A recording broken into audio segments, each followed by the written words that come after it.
All right. Yep, good to So, where we left off. I think that's what it was. All right. It is Monday the 15th, about 12:45 p.m. Let me throw that in the chat here real quick. There you go.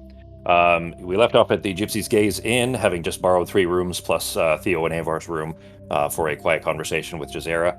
After you had all, well, ballparking it a little bit, that it took about 15 minutes or so for everybody to get over there.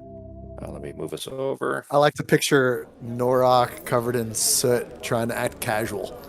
So Walking- I actually, yeah, walking exactly. back Like to the that was another thing too that I neglected to mention, that she had noticed, that the innkeep had noticed the burns, like severe burns. Like Artebe is at like 1 hit point or some shit, like not much, and burned clothes and all that stuff. So just a moment here. There we go. All right. So as you're all kind of still at the counter there, with the innkeep. Well, no, because we still have seaming up, so we just look a little dirty. Oh shit! I didn't do. Hang on. It's this room is dark because I didn't set up the lighting correctly. Give me 1 sec to fix that so you guys actually can see what's going on here. That's true. I guess the seaming wouldn't have therefore been affected by. Well, yeah, not just that too, obviously, but also that unrestricted. Is that the one I wanted? Hit refresh real quick, and tell me if the if the view is up for you guys. Anyways, the seaming. I guess if seaming is up and you did something like got splashed with water, would you not then have the water stained clothes in the seaming form? Does that make sense? Yeah, but isn't it? I don't think the illusion changes with your environment, though, does it? It may not. Just whatever I haven't made really... them look like to begin with. Yeah, that's a little bit. I think that's a little bit gray. I guess it is a magical effect, anyways. Yeah, that's true. Yeah, that's fair. That's fine. Not loading. I changed it there, so if you refresh, you should be able to see the screen now. It says I don't own a token. Yeah, I'm hitting refresh, and it's just a blank screen. Yeah, it's taking forever to load. Unrestricted vision ranges on. Everything should be mine good just says now. Mine just says I don't have vision on this scene. Oh, there it goes. It's coming up now. Yeah, I took off the vision thing. In fact, I forgot to do it earlier for the lighting settings for that one, so it should be good now once it comes up for you. Out of curiosity, have any of the rest of the players, you guys ever done an in-person game of D&D or just virtual? Just virtual. I'm gonna let y'all know if you ever want to try to like play one like in person with some friends and stuff. It's actually really, really fun. Like, it takes longer, I think. I don't think you get as much done, but it is really fun. I enjoyed it a lot. You starting to miss it? I am. I'm starting to miss in person. Like the remote, I think this is good because this is like, I like playing this game. This is fine. Obviously, it'll be hard to do this one not remote. But I think if I do a couple more games, I'm gonna try to do them in person. I enjoy them more. Yeah. I enjoy running them more for sure. There's more click clacks. That's a lot of fun. Yeah, more click clacks. I don't. That's one of the things that I like more specifically too, is the kind of tangibility, I suppose, of dice. It's also really nice to see when people fucking roll shit. People's faces are very enjoyable when you just watch it, like Social parts are more fun too. That the NPC communications, that kind of stuff is fun too. So. All right, but the stout, gray-haired innkeep at the Gypsy's Gaze, she looks you guys over cautiously. The group of you in the common room still. It is a very small place. The innkeep sound the inn rather sounds that I have playing actually has people, but this place is empty. It's still just the group of you and this woman. But I'm still invisible at the end of the hallway, right? I think. Yeah, you and Jazera are upstairs. Yeah, exactly. The two of you are upstairs. Yeah, at the end of basically the far end of away from the stairs. But many of you notice particularly brief looks that she passes between Sarah and Theodore, and then also between Norok and Avar. And after kind of an awkward moment of silence, she says, "Master Theo and young Avar have been model guests. I don't see any reason that you all can't stay too." And she looks at Norok. I'll see what accommodations I can manage so that you're not sleeping on the floor. The rooms are small, but if you'll help me, I can move one of the beds from an empty room, maybe set 2 beside each other for you to sleep on. But I'm gonna need your names. Seraphina. Okay, my name is Norok. I'll be happy to help. She nods at the both of you. Arden. With a small wave. With what? A wink? A small wave. Oh, a wave. Okay. And That you, sounds more sir? like a pogo thing. The wink definitely would be. She looks at Nazim. And you? I'm Nas. Nas? All right. You see her kind of scribbling, on what is clearly a record book, for what sort of patrons. She says, "I'll imagine that you're going to need some water for washing up. I'll get it right on that, and we can maybe work on the bed here in a few hours. Will you be needing food?" Yeah. We should get some food. I'll see what I can scrounge up then. Then I'll just bring it up here to you in a few minutes. How about that? That would be perfect. Thank you. Oh, Nas. Okay. I didn't get it. Did he die? I think he might have died. I don't know. I remember the name from the probably mid-early 2000s, and that was it. Then, as the group is starting to head off, she kind of tries to she makes a quick kind of a mouth cluck sound to get the attention of Sarah and Arteme. Before you go, might I steal a moment of your time? Sure. So she kind of watches and waits for at least Norok to go up, and probably Nazim as well to go up the stairs. She says, Are you friends of the commander?" I mean, yeah, we're kind of mutually helping each other in a situation. But yeah, She squints a little bit. She says, "Well, I ask because he's been sending all kinds through our circle in the basement these last few months, refugees and the like, and your compatriots or companions there. But you were the first to come in on foot. So I admit I suspected deceit from you for that reason, but I believe I was wrong in that. I see some familial resemblance with you and Theo, and obviously with your Yogg friend and Avar, and they seem like good-hearted folk. Both Sarah and Arteme then. Pogo, you would get a chance to, but you're being upstairs, you wouldn't be able to. Give me an insight check for Sarah and Arteme.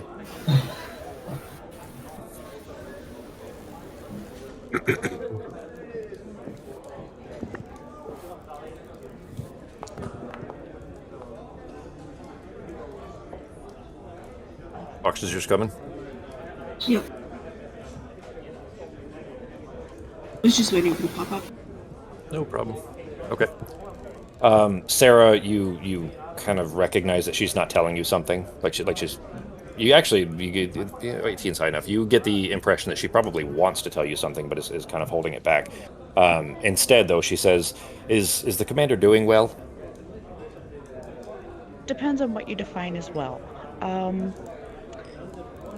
So we came from where he is. We just took a slightly longer route around.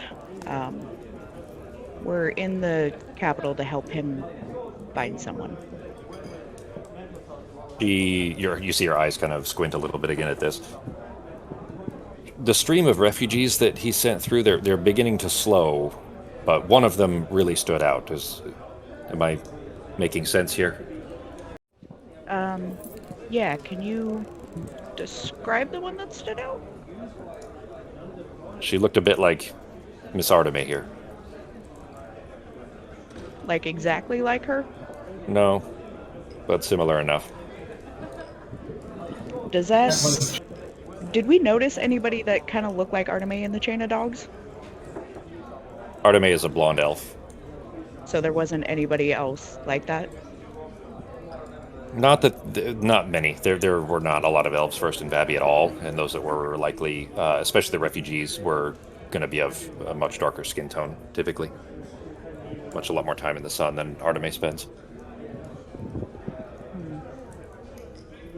She says, apart from that, then at least those that come in, their condition is each worse than the last. And I'm no doctor, so I have to send them out into the city to kind of find their own way. But they arrive with such injuries that it really makes me worry for the Crowblinder's own health. The one that looks like Miss Arteme here that came in, she was fine. She wasn't injured in any way, but the rest of them seem to be. Yeah, they got injured mostly prior to Pepperjack showing up, and so I mean most of the soldiers are okay, I guess. It's a really complicated situation. Okay. Well, thanks for taking a minute to assuage my fears. Yeah.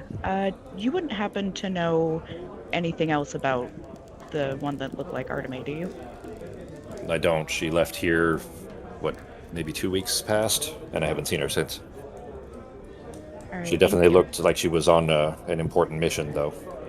She barely spoke a word when she left. Thank you. We'll keep an eye out. Thank you. I'll bring your food here shortly. Okay. Salad for me, please. Okay. You actually still have did you drop it off anywhere? You didn't. You're still carrying all the stuff in the bag, I suppose, in the bag folding. Because you had like Yeah. an armload of salad, vegetables, and ingredients and shit that you bought while you were walking into the city. Yeah, that was to make stuff for later, not Yeah, for yeah. now. Yeah.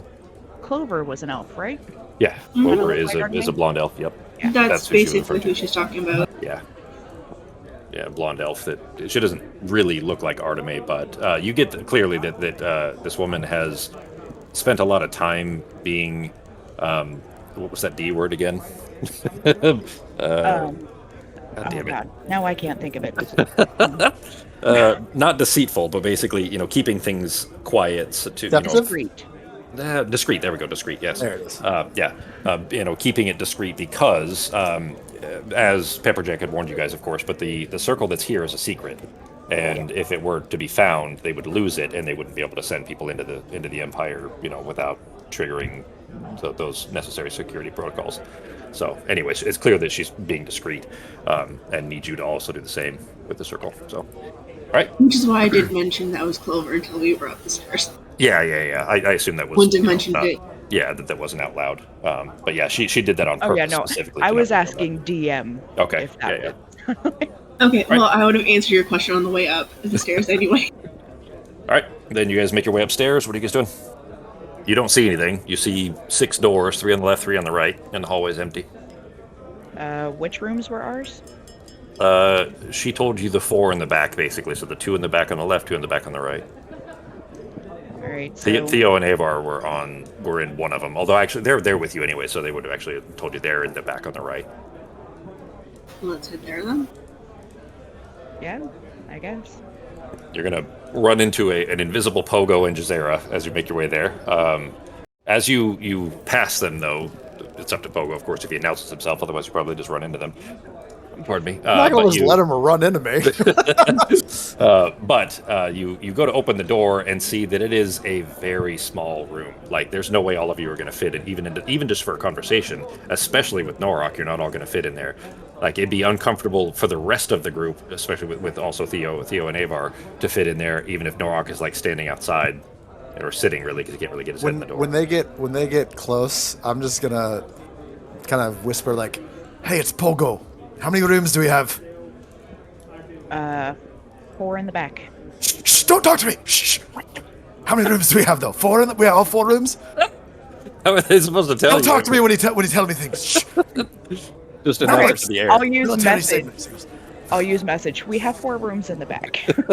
All right. I've got Jazira here next to me. Jazira, say hi. She doesn't say anything. All right, she knows what's up. There we are, right? I'm still holding her hand. All right, open one of these doors so we can get out of this hallway. She gave you the keys, by the way, so. I'll open the one next door to. Is there one of ours next door to? Yeah, so there's 3. If you were coming up the stairs, you've got 3 doors on the left, 3 doors on the right. The 2 on the back left and the 2 on the back right are all yours. Yeah. Okay. Only the so ones whichever closest, one- the 2 that are closest to the stairs, she left because if regular people come in, she doesn't want them passing by and hearing important business. So And you therefore guys see the furthest. Is there any difference between these rooms that I would know based off the outside? I'm looking specifically for a room that has a window. they all have windows. All Okay, of them do. then Yeah. I'm going the far back left, the furthest away. So you guys just see a door kind of unlock, and you see it like it still stays open a crack as I bring Jazira in, and I'm going to drop the spells. And I'm just going to look at her and be like, "All right, please don't try to misty step away again, because You're not safe. Stay with us and you'll be safe, all right? What do you look like? Are you keeping I'm scheming dropping so everything, so now okay. I'm back at, and I'm Back sorry to I regular look pogo? different. I just didn't want them to see my real appearance, which you might want to also think about. So now you're back to regular Pogo, who was the guy that in the bar, or in the tavern No, rather, who. the tavern, I was a dwarf. Oh, that's right. You were the dwarf then too. Never mind. Yep. this is so extremely she's probably a confusing little for her. confused.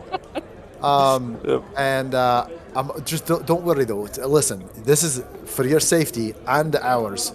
We don't want people to know what we look like when you're kind of a wanted person right now. And I know it's not fair, and I'm sorry. It's a lot to take in, but you're gonna we gotta be careful.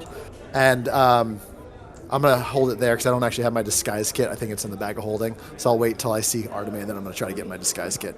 Okay.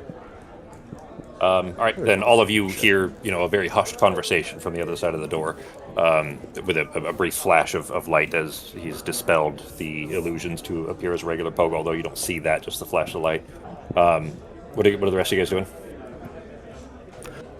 I'm going to find a quiet spot in one of the rooms, preferably with a small chair, and just to sit at the chair, pull out my tome of... is it Eulitharis, I think it's pronounced? Ulitharid is the leather that it's made of, and some of you may recognize what that is, but Nazim, you would definitely know. You actually killed a couple of Ulitharid now. Mm-hmm. They are the higher caste of Illithid, the Mind Flayers. Yeah, I'm going to find a seat in one of the vacant rooms, pull out the tome, and just start skimming it for a little while, while I wait for some basic food to show up: water, cheese, bread. All right. Avar and Theodore kind of push past you guys into the their room, the furthest one on the back right, the one that's directly across the hall from the one that Pogo is in. It's not much, but you guys are welcome to come in and have a seat. I'll just sit on the bed. I'll go in and sit down. Yeah, me too. It's a This is going to be the cartoon situation where you sit on one side of the bed, they go flying like a yeah, like a seesaw. Yeah. Yeah, there you go. Yeah. I'm gonna go in the room with Pogo And Jazera? Yeah, Jazera. Okay. So if you're not after me, then why are you chasing me? Why you don't know me? Why are you saying at least that you're trying to help me? Why would I believe you? So I suppose there's a couple of reasons. I'm not going to lie. We didn't think that kind of thing would happen to you so quickly. We didn't think that, the Lady Jeddah had these plans for you. We were actually, I guess, how do you say this? Mutual interests. So we heard you were in trouble, and we heard that Lady Venovia has got it in for you. But we're actually less interested in what Lady Venovia had as a plan, but we need some information more about her and her husband's business dealings over the last few months. And it's nothing to do with you. We want to keep you safe as much as we can, but we're thinking if we keep you safe, then maybe you could help us. She squints. She says, I don't need your help with that. I know my Darrell. He'll get rid of that old bit Jeddah, and then he'll come and find me. Yeah. Will it be fast enough, though? Do you think what happened today, do you think, can you guarantee that's not going to happen quick? It's not going to happen to your family? We can make plans to make sure that this is safe going forward. But we need you to stay safe in the meantime. We don't need much from you, but we need a little bit of help. We gave you some help today. I think it might be fair and kind for you to help us out a little bit, and we can continue to help you going forward. Well, what do you want? What are you asking me to do? Well, not much. Basically, we just need to know a little bit about what's been going on with them for the last few months. Maybe, have you noticed anything strange? We're getting reports from some other people that, I guess, how do you say it? They need to know what's been happening in that building, how they've become so wealthy so recently. It's starting to stir up some questions from some people that you really don't want to have to answer to, if you know what I'm saying. Sounds like you mean my Darrell Harm. Why I don't mean Darrell Harm at all. No, I've got nothing against him. We need to find answers, though. So because he's been lucky, you want to take it from him? Is that what it is? No, trust me. I have no desire to take what he's got. But the problem is, whatever luck he's encountered, it's turned heads. And if he doesn't realize he needs to slow or find a stop to this, he may be in more trouble than what it's worth. We have no intention of hurting him or murdering him. I promise you that. But there are other people who aren't as kind as us. And if we don't at least find some information first, they're going to be the ones to take it into their own hands. I think you saw today that, we do our best to avoid causing harm when we can. You got them to... They burned that place down because of what you did. Not because of what I did, it's because of what you were doing out there. You They're chased after me. you. What was I Listen. supposed to do? You chased me. I That had to wasn't run. our fault. You ran before hearing anything I had to say. All right, maybe. I'm just gonna stare at Pogo. Those songs didn't help. The what didn't help? Songs? The songs? Oh, yeah.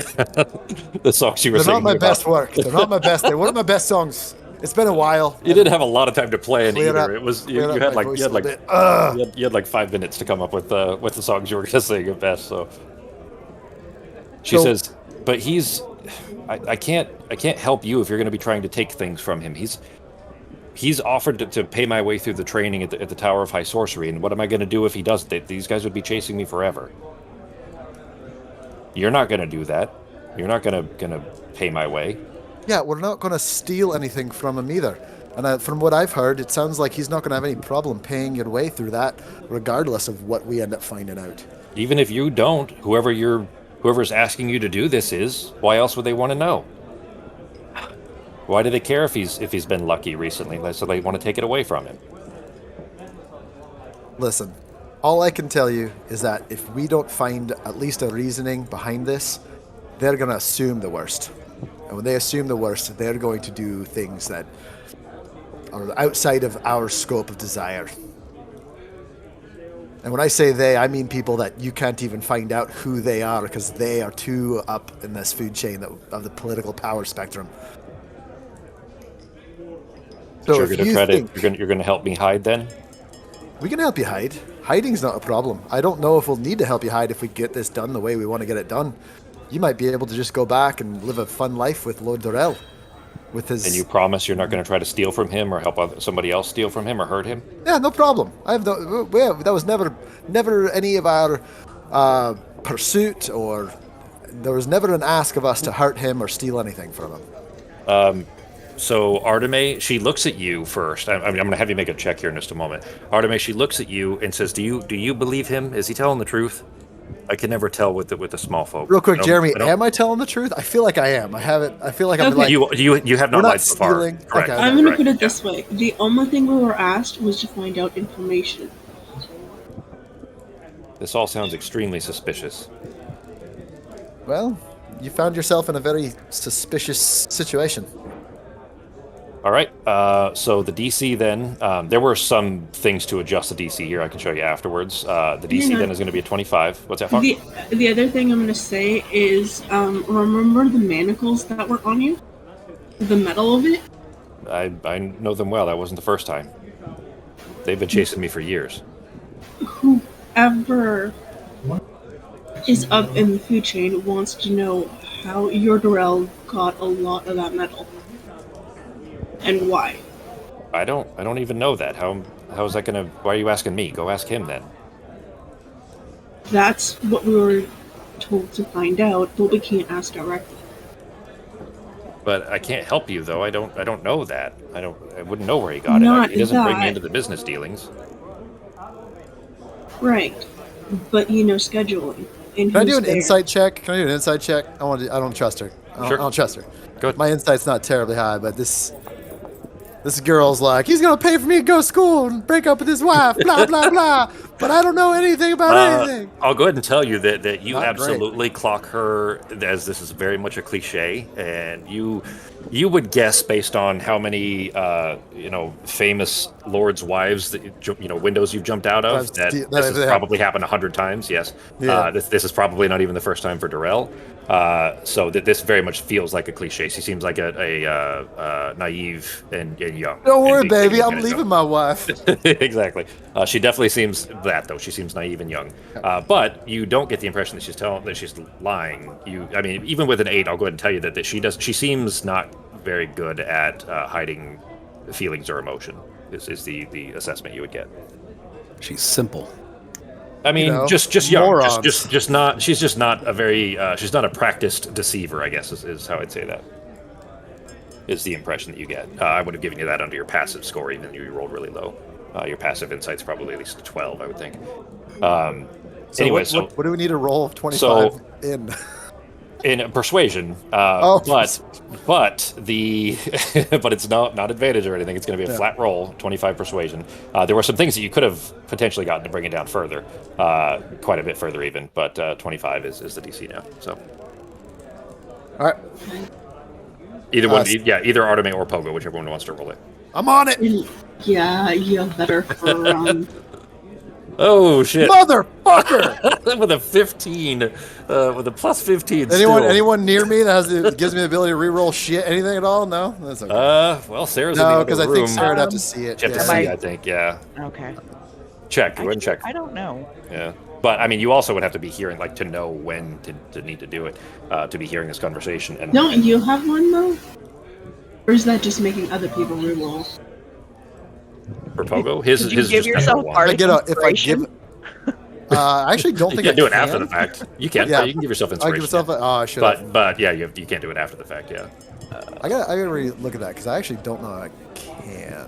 I'm like 90% sure. You Yeah, can. other than yourself. Oh, You really? can't, you can't Shit. give bardic inspiration I yourself. totally thought you could. Never mind. Okay. That being said, I could have definitely given myself guidance because I forget that I have guidance all Yeah. the time. Yeah. I have to see. Yep. All right. Okay. That's okay. She kind of shrugs. She says, "I don't know how I can help you anyway. I don't have that kind of information. I don't know the schedule either. What information are you even looking for that you think I would Yeah, have?" can you at least draw us a map of the place so that we don't get ourselves murdered or something when we go in to look around for some clues? You see her face kind of scrunch. I don't know up, if you can kinda tell pull from her head looking back. at me, but I'm not a murderer. I'm just someone who wants to get this taken care of so I can save a few lives. I've seen you change how you look at least 3 times. I don't think I can trust how you look in any way, shape, or form. Hurt my feelings. I mean, you literally have changed yourself like at least 3. Well, she saw the dwarf. Technically, she saw I the only scheming did version. it. I only did it once. Yeah, but you other did the time dwarf, was and then the seam. Sarah. Well, yeah, Sarah did it for you, but you were the dwarf. Then you were the seaming version, and then now you're regular Pogo. So, so how you look is probably not going to go very far with her. She kind of looking back at the both of you, though. She looks back at Arteme. Why would a map even help? What is the purpose here? If you're not telling me the truth, then I don't think I can help you at all. For the schedule, though, if you work there, wouldn't you know when other people are there? Or who's there? At what time? Well, I would have, but Durrell has been so paranoid lately that he fired his entire staff. The only ones that are still there are his brother and his nephews, and I think the cook, and then me, but until Lady Jetta found out. So, here's the deal. If we don't have a map, because we need to find some information on this. If we don't find information, he's going to be murdered. Not by us, but I can guarantee based off how this is going, he's going to get killed, and he's not going to be able to help you with anything. You see her jaw drop. Now, real quick, before having roll Did she anything not there. get that from me speaking earlier? Well, God, here's she's the too thing. dumb. Here's the thing. Does Pogo believe that that's true? Yeah. Okay, all right. Because if that's the case, go ahead and make another persuasion check. It's still going to Yeah, be I mean, 25. based off my It would have actually. conversation with my friend, I feel Yeah, like yeah. if we don't do it, this is going to just escalate. Okay, yeah, I was going to say, like, Pogo doesn't know that that's true, but Pogo could believe it's true based on the information that Garrett had given you. So Right. that's totally fair. It was gonna bump up to a 30, but now it's a 25 because the fear of well. Did I seriously with not that- make that clear? Did you guys not understand? I was trying to talk. I didn't want to be super just on the nose, but It could have just been Jeremy that didn't catch it. You know Oh, what I mean? okay. It could have just been me.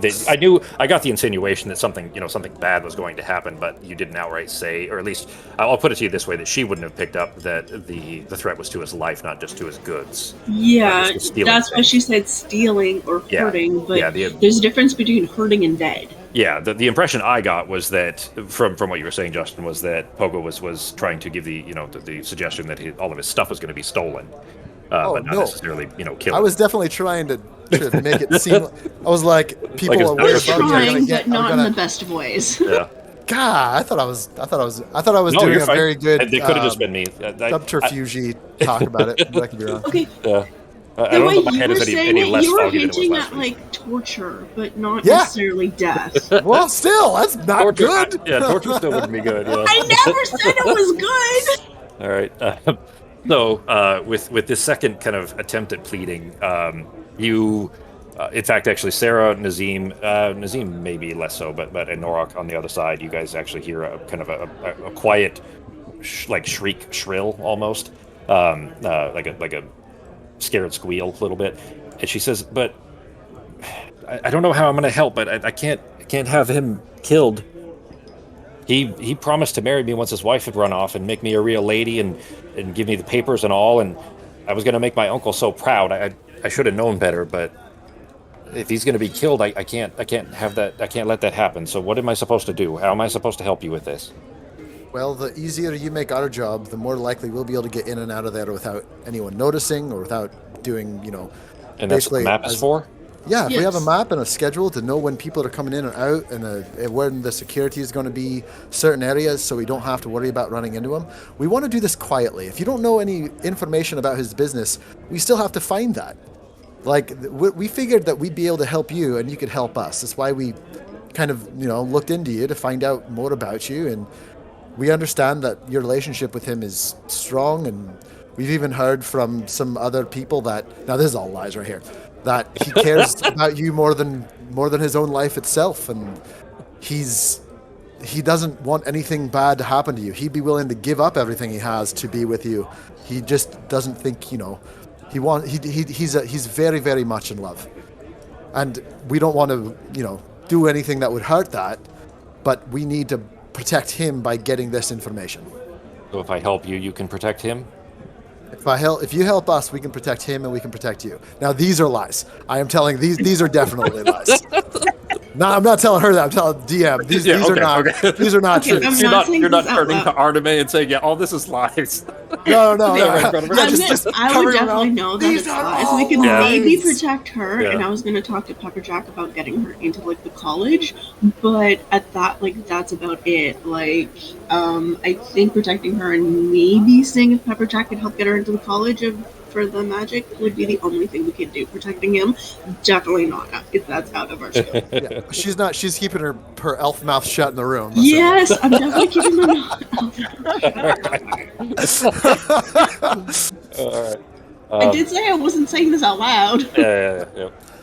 She says, So- "Well, I mean, I guess I can draw you a map of the place. I mean, I don't know now where people come and go and what times and everything because there's not anybody there anymore. But I mean, the guards, they're Darrell's brother, Nils. He's the captain, and his two sons are still there. That at least last time I was there, they were still where. That was Audience Folly. I'm The sorry. only other, One more time. You said that his brother's name was Nils, yeah. So she says, and then he has nephews. Then what was that? Yeah, guard captain, and I'll just put it in parentheses here. Brother is Nils. Oh, interesting. I didn't see that. I didn't expect it was going to pop up as if she was typing it. And then his two sons, Nils's two sons, which are Darrell's nephews, are Vali and Audi. And they're the guards. They're the only guards that are still there. As she has described it, Darrell fired everybody. She said that he got so paranoid recently that he fired the whole staff. So the only people that still work there are Darrell, Nils, and then his two sons, and then Fjaller, who's the cook. There you go. Those. Yaller. And those are the only four people still there. Darrell would have fired Fjaller too, but prim and proper, and she kind of gives a head bob here. Lady Jetta is fucking him, so she argued I bet she argued at least to keep that stupid oaf on staff so he wouldn't go and tattle about their affair.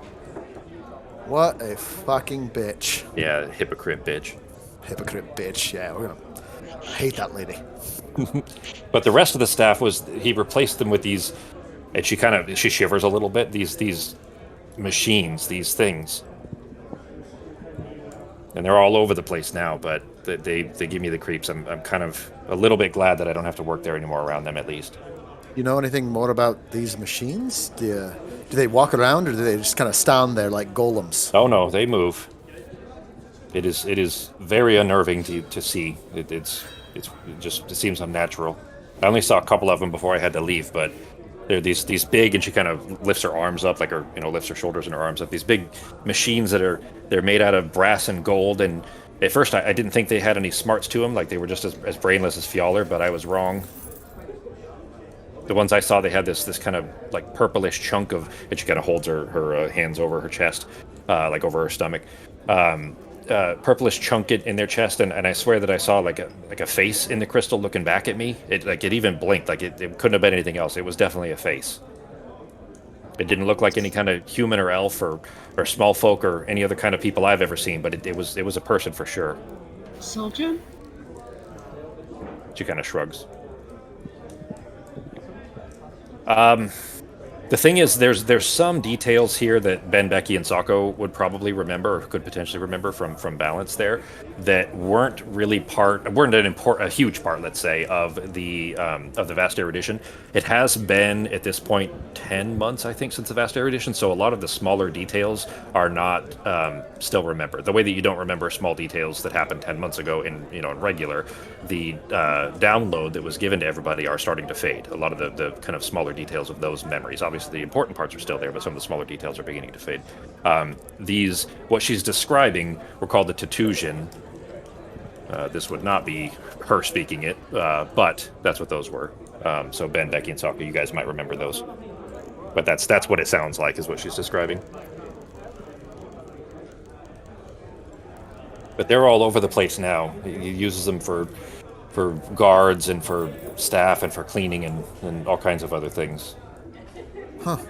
But those huge crates, that you wanted to know about those?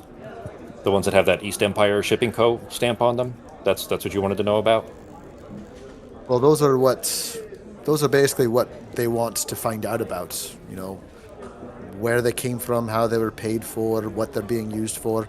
I'm a little worried about Lord Durrell just because this large purchase has kind of put up some red flags to some people, and they don't want. I suppose that when you become this lucky, as you say, in such a short period of time, yeah, it's easier to rub people the wrong way quickly, and we need to figure it out. So, if they have some answers, they might be able to find good solutions, and hopefully the best solutions will be something where you and Lord Durrell can kind of live a happy life together. Well, what are you going to do with this map when I draw it for you? We're just going to use the map so that we can get more information. If you knew more information about his business dealings, we might not need it, but we need to get in there and look around. We need to go through his paperwork. If you could show us where he'd keep his business files on that map, that would be helpful as well. We just need to go in and get some information. Or where his office is, or storeroom. Yeah, or if there's a safe you know of, things of that nature. Think of it like this. The quicker and quieter we can get in and out, the less problems there are for everybody involved. Okay. Well, he took the crates, he had them taken downstairs in his private chambers below his office. And after he took them down there, I was never allowed in. I didn't go back down there after the crates were in, but I saw Fjaller go down once, and he said he was looking for Lord Durrell. I think he was really just trying to make sure Durrell wasn't home so that he could sneak into Jetta's chambers. But anyway, when he came out, he was white as a sheet. And then Durrell, after that, he'd put two of them big golden machines with those big shiny toothed blades and their frozen metal faces. He put them outside the door so that nobody could go in. Not that anybody would want to go near those things anyways. But that's where the crates are. I don't know the dealings, but if maybe there's, paper with the crates or something, some receipt, I don't know. But Well, if you maybe. can get down there, I suppose you could at least try, if you think it'll help him. Hopefully. I mean, we might not have to go down in there. You said that's below his office, so I suppose if he's got any other paperwork, we'd have to start in that office to see if we could find it. But his office is locked, and the keys And, are not. There's those machines in there too, right? Yeah, the machines are all over the house. Make sure as you're drawing this, make sure you put any windows, mark the windows too, because we can get through. We can get through some Okay. other smaller spots if we need to. All right, and she starts. I'm gonna give her guidance while she draws this map too. Okay, all right, that's So fair. I just so wasn't you gonna know, have to make her roll here's a little- for that's a Here's good a idea. little spell for you, just to help you write it. So she takes with some assistance from Arteme, starts jotting out a kind of a rough hand-drawn map of the area. I'll go ahead and share this to you guys here, since you rolled high enough to persuade her to make a map for you. There you go. That is the map of the manor, and she identifies that the thing in the top right corner, the room in the top right corner, that's his office. and she says that the crates were taken downstairs from that office, and she points out where the stairs are on the map. Holy shit, this is a nice house. It really was, and I really enjoyed working there all these years, but until Jed is gone, I don't think I'll be allowed back in. And then I'll have to convince him to get rid of those stupid machines. Is there just one floor to this giant house? I can't tell on this map. No, there's a second floor, and then there's the roof, but as well, there's some roof access, but there isn't a whole lot up there. Do you want me to draw you another one for the second floor as well? It's kind of the same thing. It's a bunch of balconies that overlook the first floor for the most part. I mean, it won't hurt. Also, make sure you mark off. Make sure you mark off the ladies. Does the lady share a bedroom with the lord, or are they in separate rooms? Well, usually she has her own kind of separate chamber she runs off to hide to, especially when Fjaller's around. Yeah. Maybe she marks both of those for you. Yeah, mark that. Just the more information we have, the better. We'll try to keep them, or at least the lord, safe as much as we can here. And can you mark off any other areas where they have stationary? Last time you were there, if you remember where those stationary robots were, we can try to avoid them. The only ones that I know were stationary were at the top of the stairs, so that you couldn't go down. The ones that are in his office there, so you couldn't go down into his private chambers. The rest of them move around all the time. Those two probably still would move around too if he let them, but they just stood there when I was around. And as far as Nils or his children go, do they walk around the property, or do they tend to stay in one spot, like a recreation room, playing some pool or something of that nature? Do they drink during the evening times or stay awake during the night? Do they keep guard? Nils drinks day and night. His sons, not that I've ever really seen, they weren't of much fun, to be honest. So I don't know that they drink really at all. But Nils is almost always got a cup in his hand. And do they kind of do the normal, like do they sleep at night, or do they keep a watch and just leave it up to the robots at night and while they rest? Nils is usually up through half the night, and then he'll wake up one of his sons, and then they'll cover the rest of the evening. There's always at least one open all the time. And do they stay like inside the building, or do they just do a perimeter outside? Mostly outside. I'm sure, obviously when they're sleeping, of course, they come inside into the guard chamber, but as far as when they're on guard, they're usually walking around outside or sometimes up on the roof access.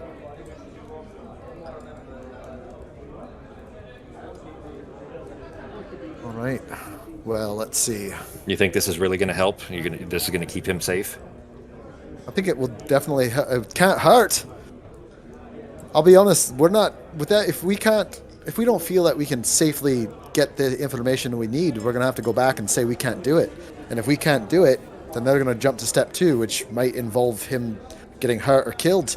And I don't like any of those options. I don't know him that personally, only from stories. But he sounds like a good enough person. He sounds like the things that he's done lately to, get where he is sounds interesting and not bad. And I don't want people getting the wrong idea about this man you love. So doesn't hurt to do our best to make sure he's all right. You keep BSing, I'm gonna have to make you roll a deception check, and as long as it's not a natural 1, but you still want to risk it. Yeah. I'm pretty good. Like, it's not bad. She doesn't have the kind of guile necessary to see through that kind of thing, as long as it wasn't, a minimal chance of a natural 1. But the more BS you keep going, the more opportunities it's going to be for her to potentially see through it. I mean, that one, haven't heard any bad stuff about him, but at the same time, it's totally fair. Yeah, it's not a gray. It's not. It's not a gray area. Flat out lie. It's a gray area. Yeah, he hasn't told us like I have my idea that it's some sort of weird magic, but at the same time, like, fuck, if Pogo had magic that could make him fucking rich as shit, he'd have a young maid, a bang maid as well. I'd have a bang maid room. So. Arteme, can you think of any other important questions that might help us to get in and out of here quieter? I don't suppose you know that there's like an off switch or something with those robots, do you? She shakes her head. That's fair. To be fair, I didn't get close to them. Like they creep me out. I didn't want to even get anywhere near them, especially when I saw that face. So we'll have to try and figure out their weakness. But knowing their locations and where they patrol would be a good idea. Well, at least we know what is there. We might be able to scout out and see, get our eyes on it. But I mean, it's good to know. We had no idea that these things even existed. He must have based off what we've heard, he must have gotten these more recently and You've heard of under the radar. automatons before. Automatons are not. Yeah, they're not. But we didn't know that he had them, and neither did my boy. What she's described are not quite the same thing. Like you've heard of just mindless machinery. Yeah, basically that. These things have a head in them or a soul of some sort. It seems, at least she believes that there is a certain intelligence to them. I'll tell you that you guys probably vaguely remember those little details from the Vast Erudition as well. Ben and Becky and Sako, do you guys remember what I'm talking about? The world that you were at? Vaguely, yeah. So there was a planet during the Stolen Century that you guys had traveled to that the world was irradiated and the species that they're not humans but the species that lived there were being wiped out. Yeah, they couldn't survive there anymore, so they started putting themselves into machines using these chunks, these irregular chunks of just this not like a not a Zelda rupee, not a perfect shape or anything like that. Literally just a chunk of a mineral that they were putting their souls in. The problem was there weren't enough crystals, so there were multiple souls stuck in them, and then they would have to take turns. Those, I think, right? You did, yeah. And they'd have to take turns on who would control the robot body for a little while, for that day or whatever.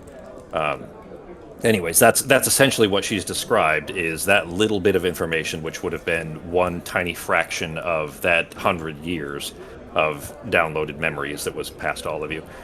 So not something that really stood out, but because of the uniqueness of the details, I would say that you guys probably at least have an idea that that's what she's referring to.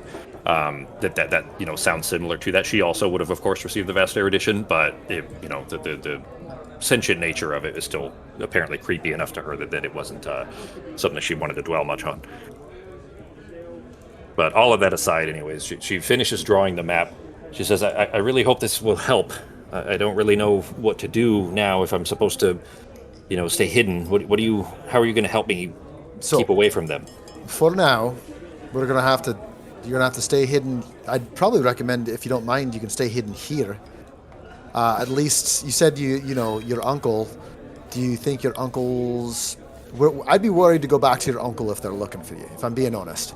I would say, here, and I'm going to go ahead and pull out my little disguise kit from the bag of holding. And I can make you look...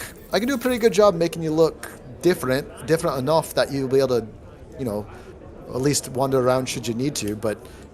I can't change my hair. Darrell loves my hair. I can't change that. No, you don't have to change that. I can contour. Don't worry, I know how to contour. We'll work the lips. Work the lips, the cheekbones. It'll be fine. That's funny. I guess if it's not permanent, then that's okay. No, it's not permanent. As I get my little tattoo gun out. So I'm going to use my disguise kit, which I do believe... Do I have to do a check for it? Yeah, I do have to do a check to see what it looks like. What is? Does it say anything in there? It doesn't say, but I know I'm proficient with disguise kit. Oh, dexterity. Okay, well in that case, so it doesn't matter what the skill would be. It would just be dexterity plus proficiency plus a d20. So yeah. So ability check. Let's see what this bitch turns into. Not great. Not great, but Not great. Honestly, if anything, it makes her look a little less attractive, which is probably better for blending in anyway, so it kind of just tones down some of the features. But it takes you probably a good half an hour to kind of do this. What's the word when you do a makeover that's bad on purpose? Isn't there a word for that? I don't know. Opposite of a blowout. So I'm also going to give her... I'm just going to give her a couple gold. Yeah, I'm just going to give her a couple gold, so 2 gold. To make sure if you need a drink or some food, you have a little bit of money. Me and my compatriots are going to be in these rooms, and I'm just going to chit chat with her while I'm doing her makeup terribly. Okay. What's the rest of the group doing for this half hour? Well, we'll call it 35 minutes or so. I would leave Sai with Gisera and go talk with. And do what? I guess the last part. Sorry, and go talk with Sarah about the Tetogen. Okay, yeah, the Tetogen, yeah. Because she's a bit more versed in magic. Okay. So then, you do cross the hall then while he's doing the makeup with Gisera? Yeah, but I'd make sure Sai's there so she's okay. Okay. If the tome doesn't give me any visions or anything like that, then I'll just get up and not so much stand guard, but walk the hallways and just kind of variously walk around the building to see if there's anything suspicious or if there's any groupings of people looking for us or anything like that. Just keep my head down. All right. There's something you found while flipping through the tome. I'll send it to you here in a few minutes. Nothing. It wasn't. That's what I'm looking for. It wasn't abnormal. Essentially, it was mundane enough that you read it from the pages in the book. You do have a really terrible headache all of a sudden, though. It's going to be difficult to concentrate for a little while. Maybe an hour. So not a super long time. But you kind of walking around, looking out the windows, all that stuff. Everything seems quiet and unobtrusive. You do. Let's see. Nazim, Sarah, and probably not Arteme because Arteme is focused at the moment. Nazim and Sarah, give me Arcana checks.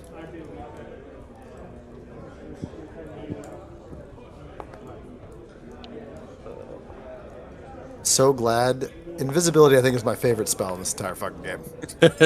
I use it to get away from everything. For real, like that. So when you guys left initially, all the time. Yeah, I hadn't thought about you turning invisible before you left the building. I hadn't really.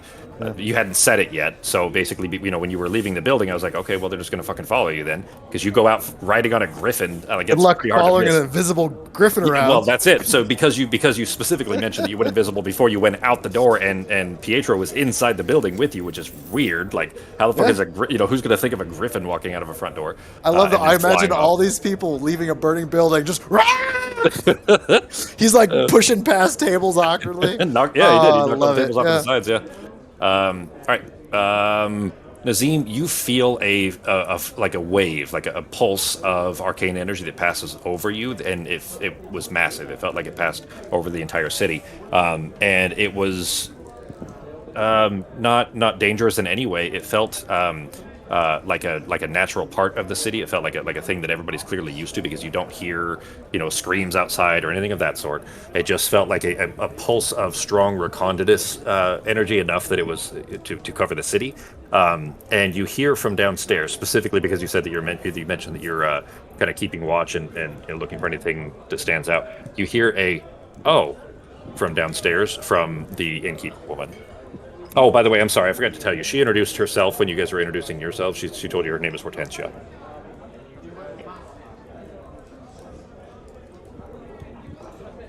So, do with that what you will. But Arteme was you came in the room there with Sarah to talk to her.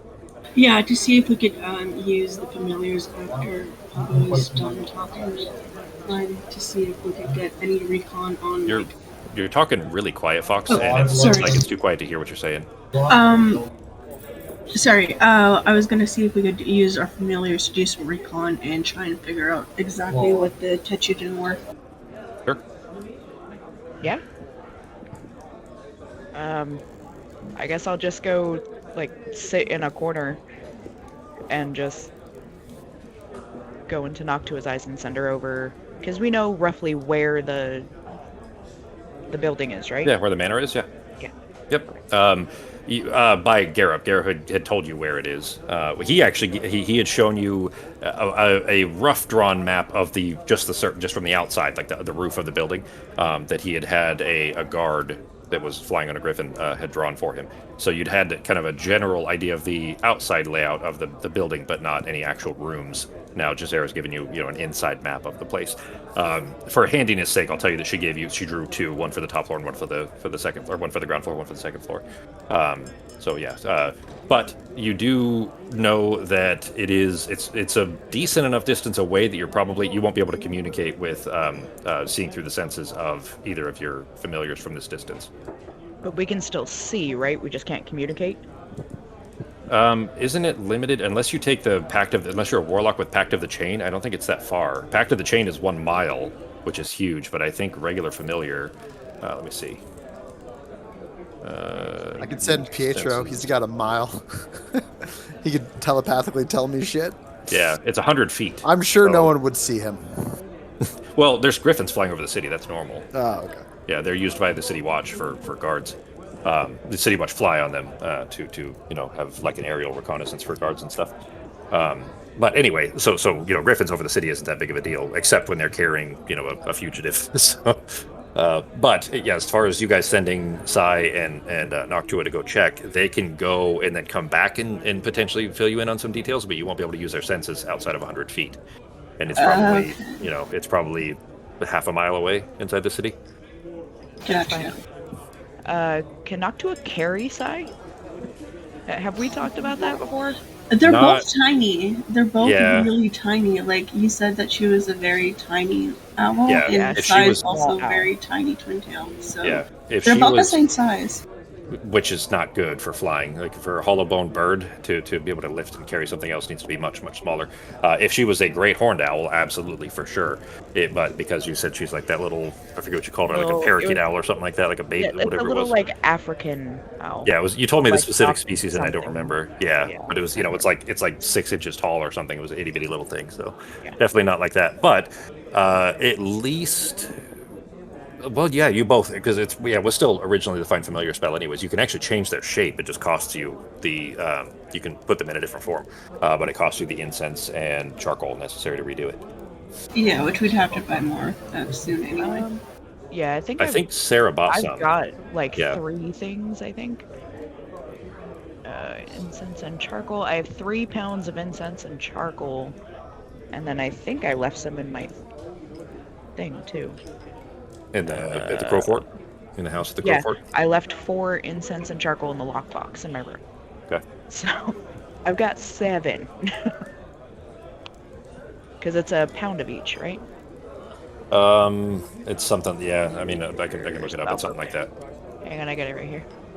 Down here at the bottom. Oh, it just says 10 gold worth, but I've Okay. got pounds. So I think you bought enough as essentially like charges. You bought enough for like 5 castings or something like that. I don't remember exactly what it was. all right, so well, do you want to leave Sai the way she is and I can just make Noctua an eagle? Or do you want to change what Sai looks like too? Or I can change Noctua into like a cat and they can just run together. That works too. Alright, so I'll change Noctua. I'll spend an hour to do it ritually. And because I don't think I can. Do I have it prepared? No, you only have it as a ritual spell. Yeah. Yeah, so I'll spend an hour, turn her into a black cat, and then send her off with Sai to go see what they can figure out. Okay. All right. Then Sarah will be doing that for the hour. What is Norak doing, G? You've said all of like 2 words since we started today, so want to check in with you on what at least Norak hasn't had much chance to beat things up lately. So Going to go see if I can find 2 beds to push together or some crap like that to make a version of a bed in one of the rooms if there's space. So I'll look around, do some rearranging. right now there is one room that is not, of the 4 that you guys have keys for, one of them is unoccupied currently, so it's the one that's beside where Pogo is doing the makeup for Jazera at the moment. You can kind of see through the cracked door, but you head in there. It is a small, human-sized bed. It's even, it's twin. It would even be small for a human, really, for a full-size adult. But you, without really any effort, you can lift it up. The frame doesn't fit easily through the door. You're gonna have to do that whole awkward thing where you turn it sideways and fit 2 of the legs through, and then rotate through the hallway because the hallway doesn't have enough of a rotation to do it. It was clearly built inside the room. But with some, a matter of a few minutes and some effort, you do carry it over to the other room where Nazim is. Or well, he was rather. Yeah, I don't know if he's still in there. I know he's keeping watch.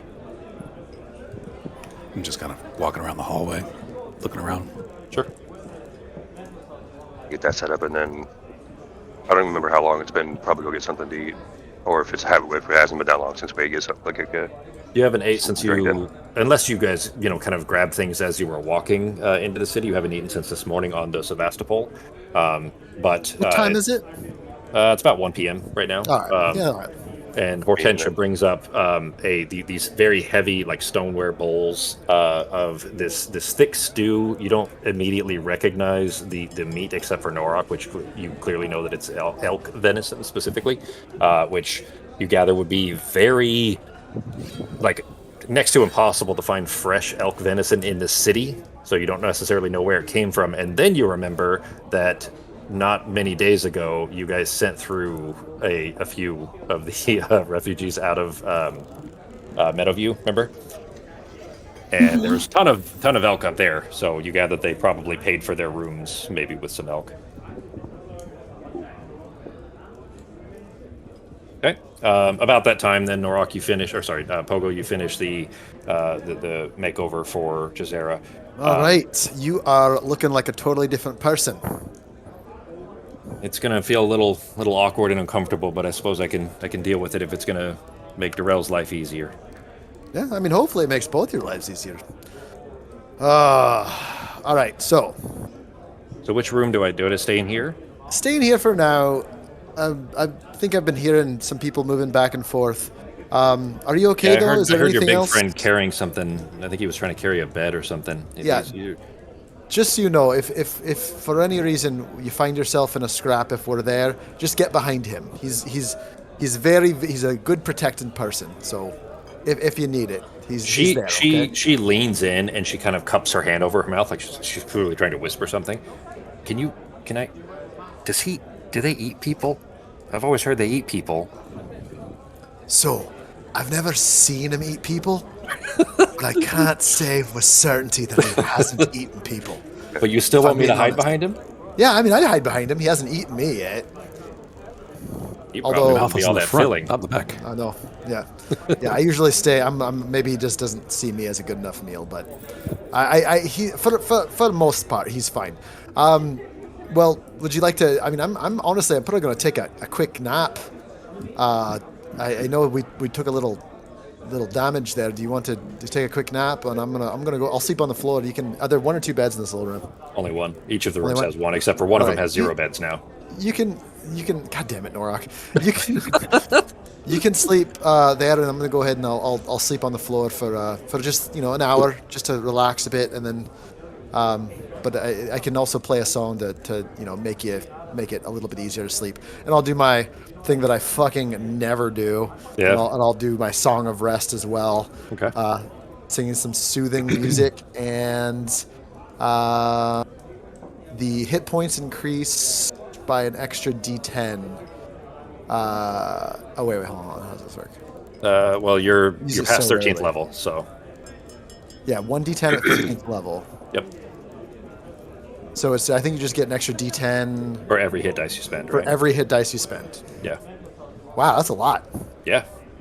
That adds up really, really fast. Makes hit so- dice, actually, they were kind of worth using anyways, but very much worth using if you have a bard around. So I'm gonna take a short rest, and I'm gonna use. Well, might as well just go one by one. So, anyways, that's what I'm gonna do. I'm gonna take a short rest in the room. We'll say the song is loud enough that everybody can hear it. So you guys are Okay. all, anyone else nobody wants is, nobody else is performing activity that is too heavy to not take a short rest during this time. So go ahead and apply your short rests if you want to. And if you want to use hit dice, go right ahead. You'll get an extra D10 for every hit dice you spend. So That's Right. 18. I'm casting a ritual spell, so I can't take. Oh, my that's long true. rest. Well, Correct. we'll just well, I mean, you're still that's true. You're not short resting during that time, but you'll still be able to do it afterwards. That doesn't cost anything. It doesn't cost Pogo a resource to use it, so you can play the song. Arteme has very low hit points, so probably would be smart for you to use some hit dice too there, Fox, if you wanted to. Yeah, definitely. I think I have something for hit dice too, but I can't quite remember what it is, so I have to find it. Yeah, I'm not sure. I'm just looking for that right now. Sure. But as you guys are, having this back and forth communication, kind of resting a little bit, trying to stitch up the wounds, all that stuff. Norok trying to prepare a bed, eating some venison stew, all that. The time passes pretty easily. You get kind of early into the afternoon. It's 2:30 or so at this point. And you have the map now. You at least have one of the things that you need. It does cross your mind, of course, the other details that Gareth had told you that you would need to be able to successfully pull this off. That he wouldn't want you to go in unless you were fully prepared. The other items that he told you, just as a reminder. 'cause it's been Schedule of the a couple weeks. Lord, the lady, the servants, the guards, a locksmith without a tongue, and a getaway plan. And someone on the inside. Well, this is our someone on the inside. I just don't know how to use her as our someone on the inside. Oh, okay. If that's your intent, sure. She's Well, not she's inside an now, option. obviously. But yeah, exactly.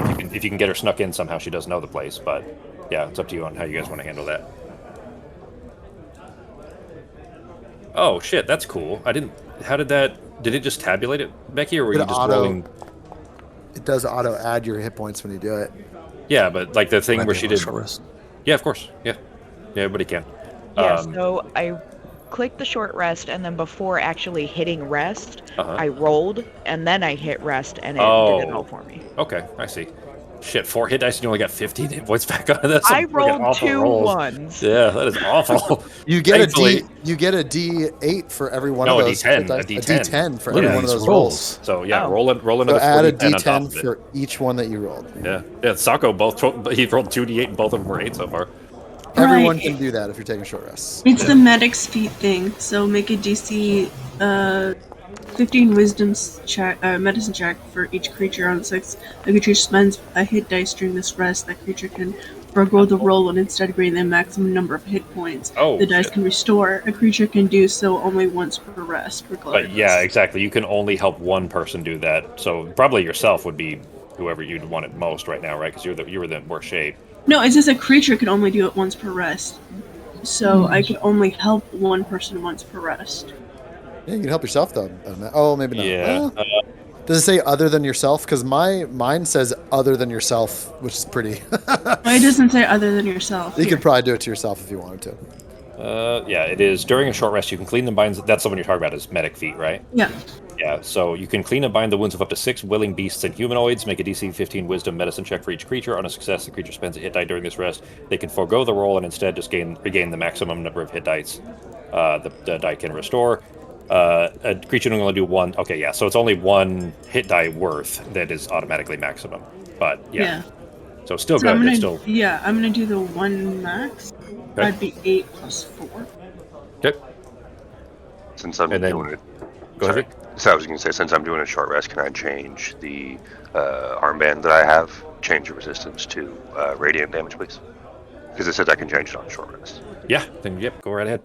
Can I do that myself? Let me look at it. I think so. You should be able to do this. If it's just the text, if it's just the text, then you can go ahead and edit it without me. I don't need to do it for you. Where is that here? Invulnerable armband of Mefua. That is currently resistant to necrotic. Yeah, so just you click that. You remember how to edit the text? That's a little pen thing right there. Edit item. Yep, exactly. Edit item, and then it'll give you a little text box. You can type it in there. Once you've typed in what you need, there's a button in the top right corner of the text box. So you click that, and it'll save it. Okay. All right. I had a quick question. So the prepared channel energy, the one where I use my action. Yep. It says that where was it? Where'd it go? Use your action. You can expend a spell slot equal to the amount you wish to empower the target creature spell by. So does that mean like if I use a first level spell slot, it casts a by one level? Yeah. Yep. Okay. Awesome. Yep. And that's the one you have to be prepared to do. Yeah. The reactive one, if you spent a 3, you would get a level 1 boost. Yeah. Yeah, it's more expensive to use the reactive one because obviously you can do that in the moment as opposed to be prepared. Yeah. Like I said too, those you feel like with practice that will actually you'll be able to be more efficient with that. So the reactive one, eventually with training, you think you could probably get it down to only 1 level and maybe even down to equal level, so no penalty. Okay. All right. So over this time, then Sarah, you finish the channeling, and you see Noctua, her form kind of just sit there in this kind of gooey, like shadowy, gooey phase for a little while until it's the form is finished with the smoke rising up from the sensor, as it begins to slowly solidify into the shape of a black cat. And you see her step off of the sensor, and she kind of kicks one paw away as the kind of burning coals in the sensor. We're catching her foot on fire a little bit, so she kind of flicks her paw away. To put that out. She looks up at you and meows. I'll just kind of give her scritches on her head and tell her to go with Sai and see what she can find out about the mansion.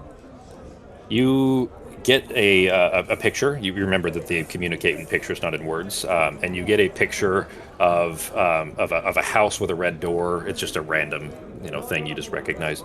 And she tilts her head sideways like she's not sure what you're asking her, like what she's specifically supposed to do other than go there. I want her to walk around the whole mansion and see just kind of what she sees and see if she can find a way in to get a good look at the machines. that are in there. Okay. So specifically try to sneak in somehow and then get, a report on what the automatons do? Yeah. All right. I'm hoping since she's black, if it's kind of like shadows in the house, she can like hide in one of the shadows. Ah, It those is- 1 p.m. in the afternoon shadows. Yeah, exactly. I was going to say, by the time they get there, it'll be 3, maybe. If they're being sneaky, like maybe they have the curtains drawn, they don't want people looking in their house. The good news is maybe they're just not terrible people and won't murder a cat when they see it.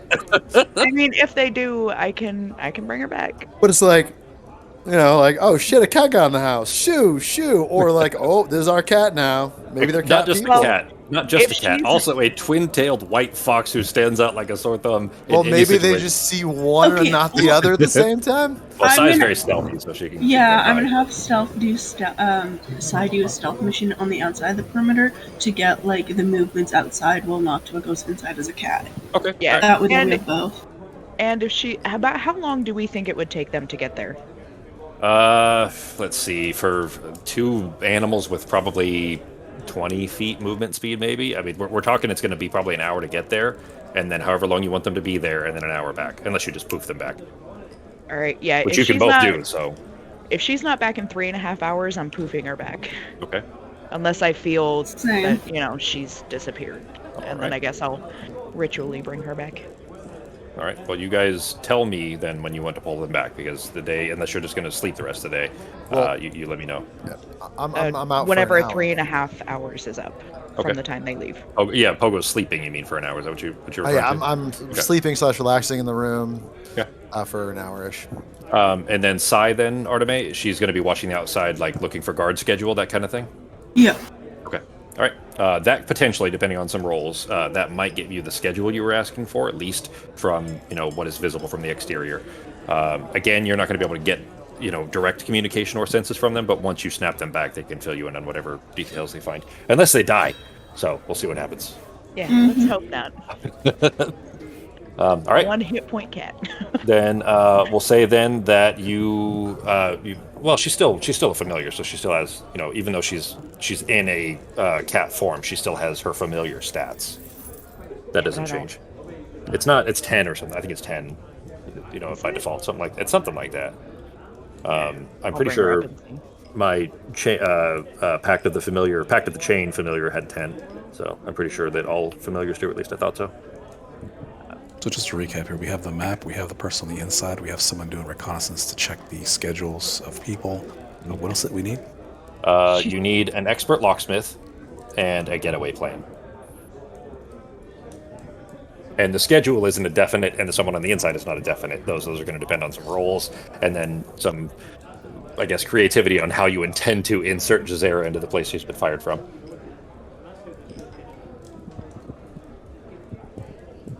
So hour passes. It's getting into the afternoon, but still, it's not dark yet at all. We'll call it 4 p.m. or so at this point. You guys have all had your lunch and an afternoon rest, and kind of stitched up the wounds that you suffered through the burning building there. What are you doing?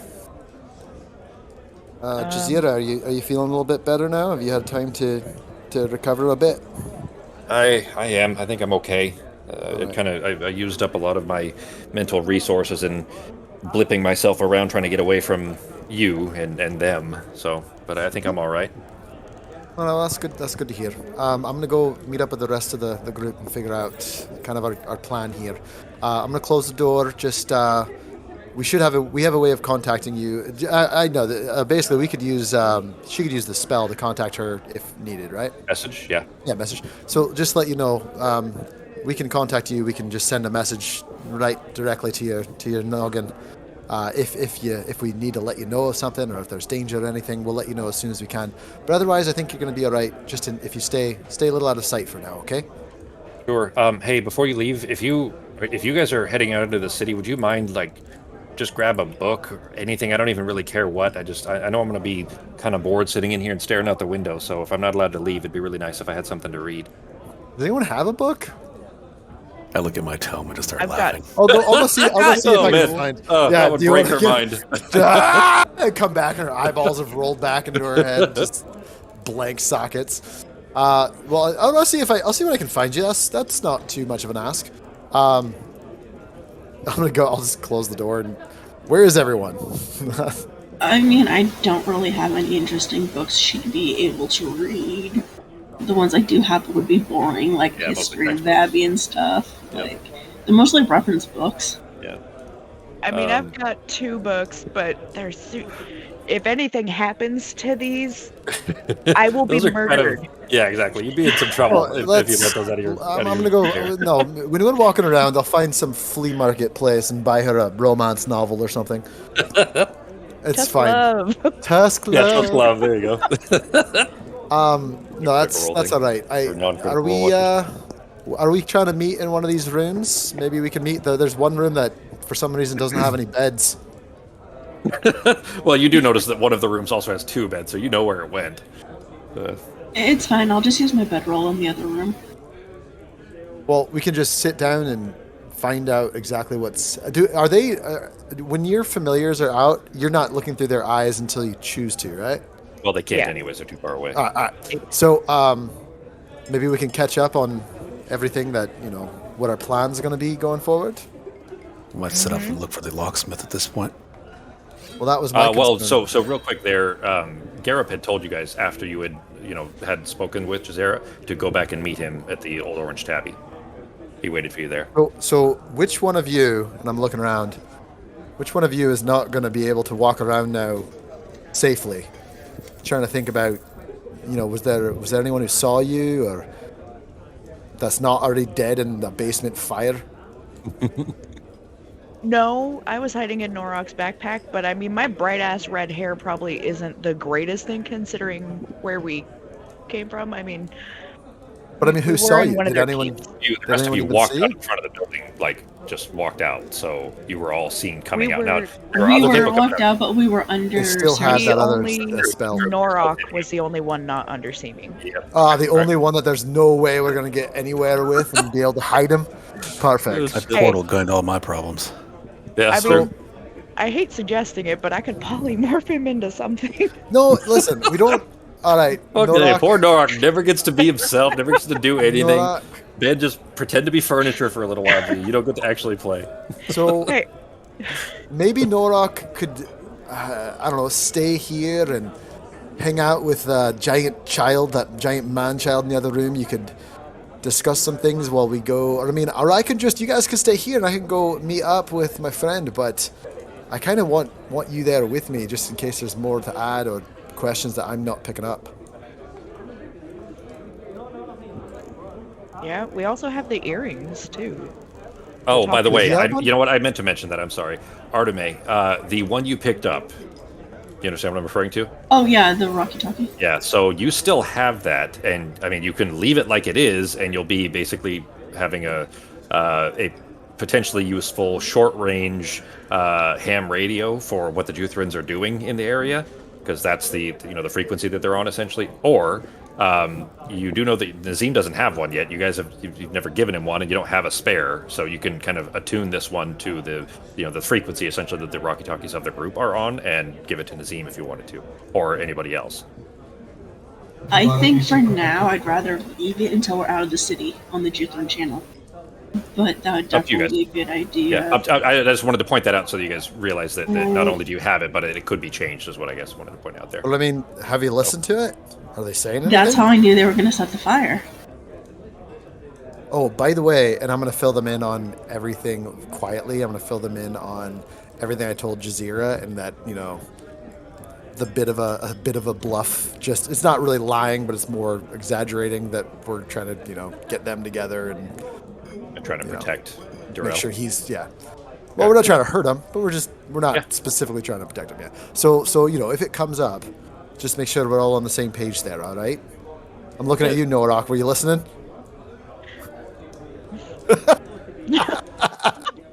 I think you're muted. He's heartbroken that he doesn't get to play. Never gets to play. Never gets to do anything fun. I can make him invisible. We can you're just gonna have to stand there, try to be quiet, not step and kill anybody. That, or you guys can do like we did before, and you guys can polymorph me into a dog or something. I mean, can't you polymorph him into something humanoid, not necessarily No, it's got to be some sort of animal. I mean, I Does that could have to be do beast? I could do seeming again, but I can only make him a foot shorter. Yeah, that Yeah, he's doesn't. still gonna look like a True. monster. Well, okay, but I'm- a 7 foot tall down to 6 foot tall. Wait, is he 7 feet or 8 feet? No, I think he's 8 He's feet. 8. Just under 8. Okay, Yeah. so, So we 7 can- foot tall. maybe- It's still huge, but as long as he doesn't look like a Yogg, he could just be a 7 foot human, and that does exist occasionally. Yeah. He could be Shaq. Turn him Can you into make Shaq. him look like a walking around. 7 foot? Yeah, make him a black man. Yes. Make me Asian. We don't have enough cultural diversion here in this group. God damn, what's that guy's name? Yao Ming. Yeah, there we go. Yao Ming. Turn him into Yao Ming. Yeah. Ah, Look come like on, Yao Yao Ming. Ming. Alright, so before I cast seeming, I need to know if anyone else wants to look like anything, because once I cast it, I mean, that's it. I can only do this one more time, and that takes my highest level spell. Oh So- shit! Seriously? No, I mean, I've got this one, and then I have my highest level left that I would have to use if somebody else wants to look like something. You'd have to So if you upcast wanna- to our highest yeah. level. So if you want to look like anything else, you need to tell me now before I cast this. I am changing myself because I am not walking around with my bright ass red hair. After Okay, well, I grow guess into it a will new make me eternity. look a bit more like a human for now. Okay. Well, Just I've got you- my hat of disguise, so Okay. Is Nazim in here with us? yeah, it's everyone. I grabbed everyone. Still Everyone's in a welcome. room. We're having a conversation. I just wanna think make it- I think Nazim should be fine, right? Because I'm not floating. I'm not doing anything weird. I'm just kind of a weird. Yeah, melty you face were. guy. Well, I mean, you came out of the building, sure, but a lot of people fled the building too. So, Yeah. and besides, you have your own disguise, your disguise self thing too. So, if you wanted to, you could. Yeah. And I kept a low profile. I didn't float or anything. I'm just an ugly, burnt face, bird pecked. Yeah, I don't think you were ever seen casting spells. Which, so just to be clear, by the way, because during that chase scene there, they like it's fine to cast magic around them as long as you are. As long as it's done properly. So essentially, think of it this way: they are specifically trained to be able to see when magic is cast by somebody who doesn't know what they're doing. So think of like watching, a car driving down the street, and if Gun you can tell safety, if they're a bad guys. driver. Gun safety. Kind of, yeah. I mean, it's the ability. So you guys can see magical threads, like they're called rills, but the threads that are used to cast spells. And if something is cast the right way, there isn't a lot of fraying around the edges, and it looks right. It just looks the correct way. They can see those same threads, and when something is done badly, it is obvious, and therefore that's who they go after. So there's nothing wrong. Like they even use magic themselves. It's just when it's done by an untrained hand that's the problem. So even if you cast spells in front of them, if you weren't attacking them or something, it doesn't really matter necessarily. But in Soccer, in Nazim's case rather, you did the arcane gate, but they didn't survive that, and nobody else witnessed that. You were kind of at the base of the stairs, so I don't think there was really anything that stood out that It Nazim never would be a problem. happened. No one seen me casting spells either because I didn't cast anything unless we were down below. Yeah, while you're in the basement. Yeah, Yeah, none of them survived. exactly. So, all right. So what are you guys doing then? What's the plan? So then I'll cast seeming and make Arteme look like herself but human. Yeah. And Norak, you want to be a big ass black guy? Yes. That's what you want to be? I bet Nora could make a great big ass black guy. Give him an afro too. You could make him Edoin. Oh, I he was said gonna go- Asian. He said Asian, which would be from Kin Edo, or well, they'd be called Edoin, like that. That's the islands right next to where Sarah's or where Artemis from. So. Yeah, just make me tall and give me like really long hair, so that way. Yeah, That's what I like was gonna You could do. be Peter Humanoid or Steele. whatever, You could, really long you could be a hair. typo negative guy, Peter There Steele. we go. Yeah, like long black hair, make me all pale. Yeah, All right. I look like a rock star. There you We'll go. do with Norak, and I'm just gonna be. I'm going bright blonde. Of course, Taco had a Peter Steele gift ready to go. Peter Steele was awesome. He's from Typo Negative. Type of yeah. Yeah. I don't know what that is either. There was the darkest One of my people. favorite bands of all time. They're fantastic. I got to Yeah. spend a bunch of time backstage with them. They are truly they hate humanity. It was beautiful. Yeah, a lot of nihilism. Oh yeah, Hence my favorite stuff. they really hate everyone. It's wonderful. There's a lot of. Did you there's just say it's wonderful? There's probably 3 songs called "I Hate Everyone." that's what their music is. So, but anyways, that there's at least Shrek? one. Is this Shrek thing from the Shrek musical that was in Australia, the burlesque show? The The I have no idea. Burl Shrek show? Yeah, I see the gift that Sako put in there, but I don't know what it's from. All right, then you guys go ahead and mark off your spell slots for the appropriate spells you're using here to subterfuge yourselves. disguise yourselves. As you make your way out into the city, there is still a lot of activity and motion. Oh, you know what? I'm sorry. Actually, before you leave, as you guys are making your way down the stairs, there is a kind of a brief gasp, a little bit, from Hortensia as you guys are making your way downstairs, and you don't look like the people who were just upstairs. But of course, she's not so unversed in this to not realize what happens. She does understand what this is, what the case is, but. As you guys are about to step out, she kind of clicks again, the same sound that she had made when Sarah and Arteme were heading up the stairs. May I speak with you just a moment? Just a word of caution before you depart. There was a special dispatch that came in from the Mist Gazette about a fire at the Paramount. When you came in a few hours ago, the smell of soot filled the room when you walked in, and the local girl that you brought in with you, I'm not so sharp as the mages in the tower, but I can put two and two together, and those are pretty obvious what had happened there. So I assume you had something to do with that? The juice runs were chasing her and set the fire? No, she never saw the other girl. She's talking about Sarah. Yeah.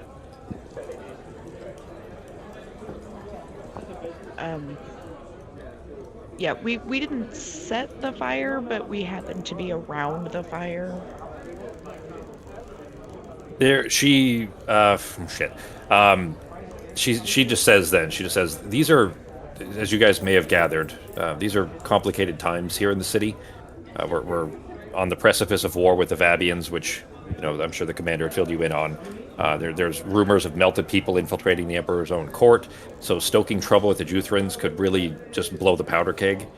So I see that you've already made the attempts to do so by concealing yourselves, but really you should keep your heads down and travel as covertly as possible. And if something happens, please just don't lead them back here if you get spotted.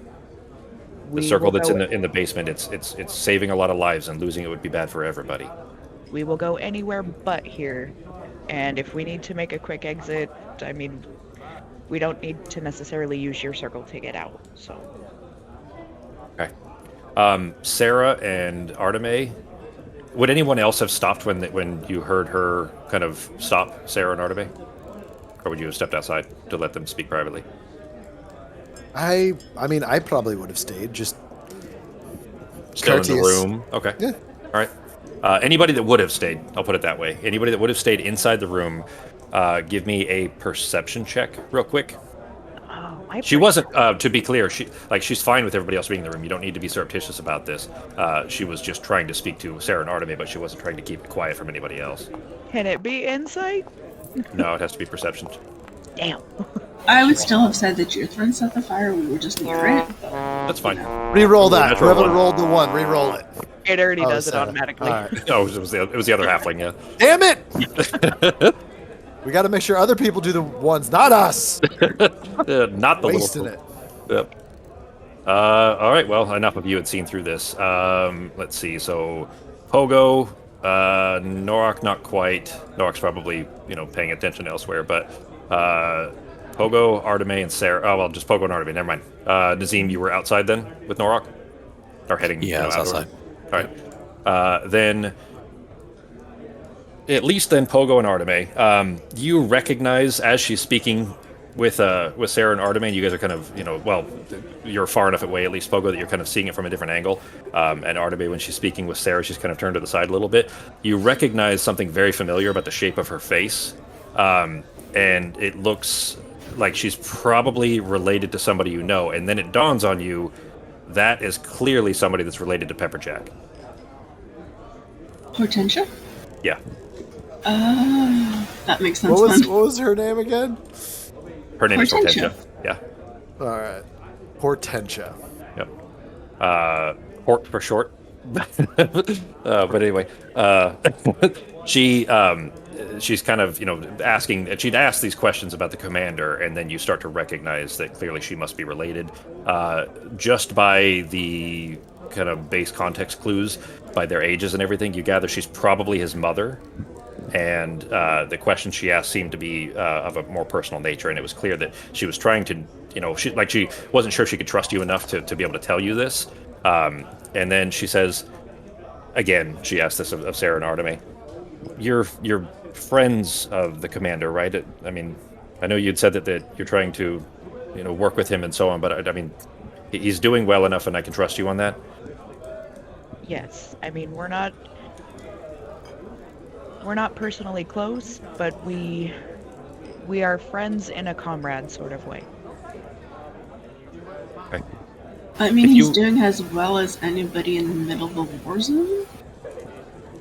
You see kind of a dark cast over her eyes when you say that.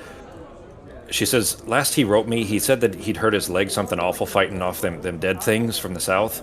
Would you be a dear and when you go back, no hurry to finish whatever your mission has you doing here, but when you do go back, would you just make him let his mages take a look at it? Just tell him that his mama insists that they let him take a look at it? I will make sure that he knows you told him he needs to get it checked out. I would appreciate that very much.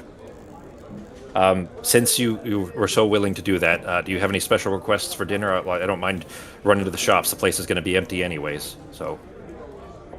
Ooh, guys, let's have a conversation about this now. It's been so long since. Oh my gosh! All right, we need potatoes. We need roasted potatoes, and can we do a Caesar salad with some little anchovies, fresh anchovies in the dressing? If you could do that too. All right. And then I'm not gonna write this down. Just maybe, so you know. Maybe so you guys, if you I don't want to go too nothing too big for the main course, but maybe we could do a spaghetti or a pasta with a bolognese. I'm gonna put my hand over his face and just be like, anything you could come up with is fine. I just don't eat much meat, so. I'll make sure that I have some vegetable options for you then. Thank you. And then I'm gonna drag Pogo out of there. And as I'm leaving, that as a DM. I meant that. Garlic bread. I meant that as the DM, by the way. I was like, I really don't want to put a whole menu together for this. Yeah. I just meant that in narrative that she was, being polite and offering something like that. Oh yeah, but he's going overboard. That's what I'm saying. I'm making fun of. Yeah, exactly. I'm making fun of Justin that he would, want to RP all through all that. So, but that's totally fair. Now for Pogo, yeah. Very excited about dinner. The nighttime, yeah. So now if we fucking miss dinner, he's gonna get really upset. I'm going to hand her 3 gold to get whatever she needs to make Pogo whatever the hell he wanted. Plenty. Yeah. Yeah, 3 gold is plenty for a good meal for what 6 people or 8 people or whatever. I guess if you got Theo and Theodore and Avar. So, as you guys are heading out though, Theodore says, "Well, if you're all heading off anyway, I think Avar and I we're going to go check out the Levin tram." When you guys had left, Garrett had said that it's a cheap way to spend the afternoon and can get a nice tour around the city at the same time. So we'll just meet you back here for dinner. Yep. Yeah, we'll be back. That's what he said is the Levin tram. You guys. What's that? I'm asking, what does that just give you a full kind of go around the whole city and just? It is a slow moving light rail essentially. It's a slow moving train car that moves around the city, and people just hop on and off to wherever they want to go around the city. But it's essentially they can just hop on and spend very little money and get kind of a tour of the city basically. Monorail. All right, so you guys make your way out into the city. Where are you going? Now that you're all hidden and camouflaged. So, what time did he give a time, or did you just say later? He said he'd be there until the evening at least. So, and at this point, it's 4 p.m. I say we go meet him. He might have a connection to find. We let him know that what information we have, and we let him know that we still, we just got to the city. We don't have. I mean, to my knowledge, none of you know how to find a locksmith, right? I don't have. That's not my. What's a good term to call it? I don't have that kind of connections. Yeah. Or that, but I could pick some locks. Didn't he say he had a locksmith, or that we needed to find one? We needed to find one. Well, he does have connections, though, too. So, I mean, he can clearly help you with that if nobody has anybody in the city. Yeah, I don't think I would. My curiosity here was the thing that it's not called a feat, but it's like part of your biography. Like your background? Yeah, the background. I was wondering if anyone has a background that would allow them to find. No, not this character. My other character does. There's a couple that do. Yeah. You have a criminal network thing, yeah. Yeah. That's all right, though. So then, we have other things that we have to do after that, but we can do that first, and then figure out what else we got to do. Well, you go talk to Gorik. Garrett. I was gonna go and find books and stuff and see if I could find a shop to fix the broom. Okay. Well, remember, you can go to the Everbright Lantern. Yeah. So that's the shop that we were told about, Everbright Lantern. And it's a magic shop. It's east at the rectory, so from where we came in. East of the rectory, which is actually further west from where you guys are leaving right now. Further west of the Gypsy's east. Gaze. Basically, you got the rectory, then the Everbright Lantern is in the middle, and then further east of that is the Gypsy's Gaze, which is where you're leaving from now. So, and the rectory is right close to where the Old Orange Tabby is, where Garrett is. Before Arteme goes off to this thing, I'm gonna give her... Hang on, there was something I needed for a fucking spell. Where was it?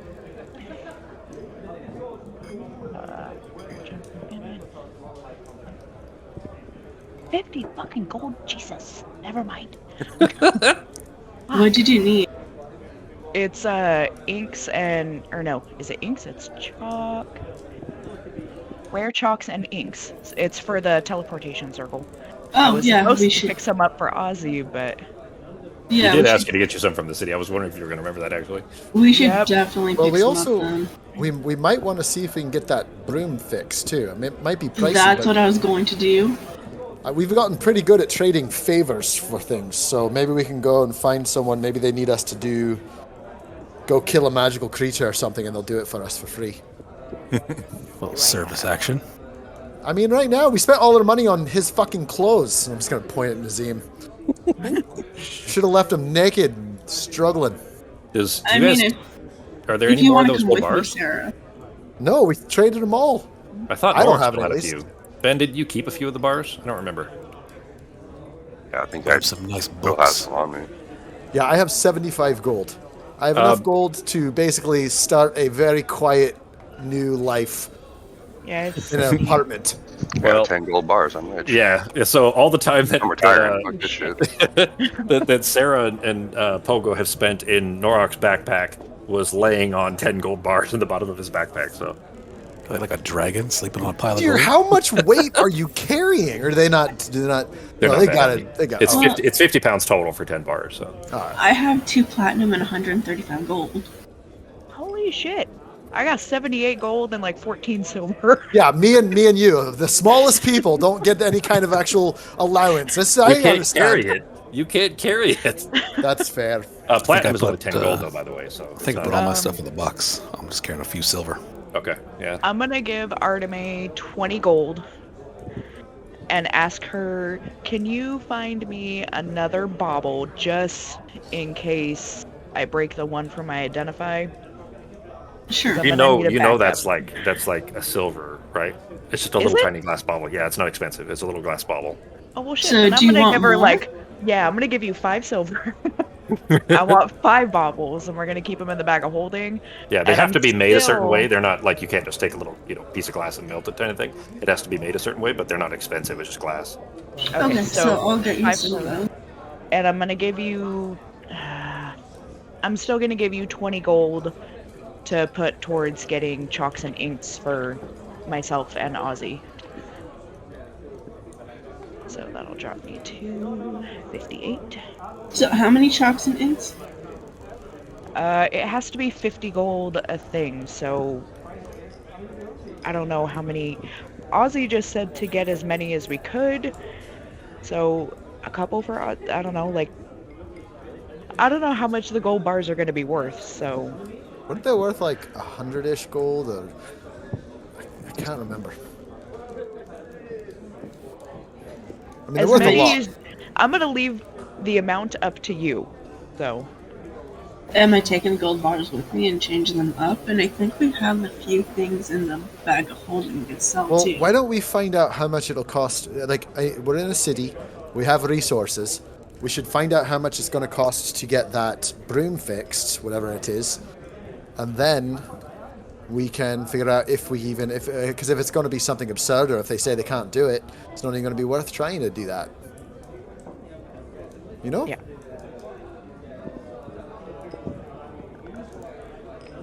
All Do right. those gold bars have any markings on them? They had stamp that like the stamping on the bottom of them that is illegible to all of you. This is just so old. It was 60,000 years, I think, something like that tomb Tahakapan was closed. I'm not really too worried about someone seeing that and be like, "Oh, this is Tahakapan's gold." Yeah, Yeah, exactly. No, it's not. It's way too out of circulation to be recognized. Yeah. Yeah, obscure. Yeah. Whatever you do, do not sell the sets of Juthran heavy plate armor that are in the bag. Oh yeah, yeah. You don't have those anymore. You guys dropped them on the dropped zombies. them. We dropped them on the zombies with the other things, so they think maybe it was the Juthu. Yeah, you tried to false flag that shit and screwed it up. I thought we talked about it, but we didn't actually do it because they fell off anyway. They did, yeah. I remember Pogo talking about throwing. Yeah, we threw them over the side. Yeah. We can't wear them. We don't want to. We don't. Look, just kill a few more. Just kill a few more. I was gonna melt them down to make other armor for other people. There's probably some like half melted ones already down in the basement of that other place we just came from. A little bit of digging, you can get them right out. Yeah, we have smugglers. Those are Artemis, yeah. Artemis had those for a long time. Yeah. But I definitely kept the rod and the lantern. Yeah, I didn't throw the lantern over. So you still have one of those purple lanterns? Don't pull that out either. I feel like if they see you with it, they're going to look at you and say, that's the wrong color light to come from that girl. What do you mean wrong color light? I don't know. That's just, what they might think. She can only have normal lanterns, not purple ones. What if I like purple and I can make a purple flame? I'm just, if you want to, that's fine. I'm not, you're an adult. You can make your own decisions. People know what that's not a secret though. Especially people in a city recognize that. Like imagine, having to walk through a metal detector when you go to a concert or something. It's the same thing. Like people know what that purple light is. They recognize what that is. So it's not a big secret. Yeah, but I would be curious to see how we do see through when we do magic. What do you mean? Like you're saying that they see something wrong with our magic when we use magic. No. If an untrained, you mean for an untrained person? Yes. Okay. Sarah and Artemis both. Well, Sarah's technically probably by now. I would say that the both of you have had enough practice, essentially, that you don't really register as being dangerous, really. It's usually younger people. Yeah, but I'm still curious to see what they see through the lantern, is my thing. Oh, okay, okay. I'd want to test it with either, with one of our group, not anybody on the outside, just to see what they see out of curiosity. Well, that lantern doesn't, it's really for seeing through any kind of illusion and enchantments and that kind of stuff. So basically anything you put into it glows if it's magical.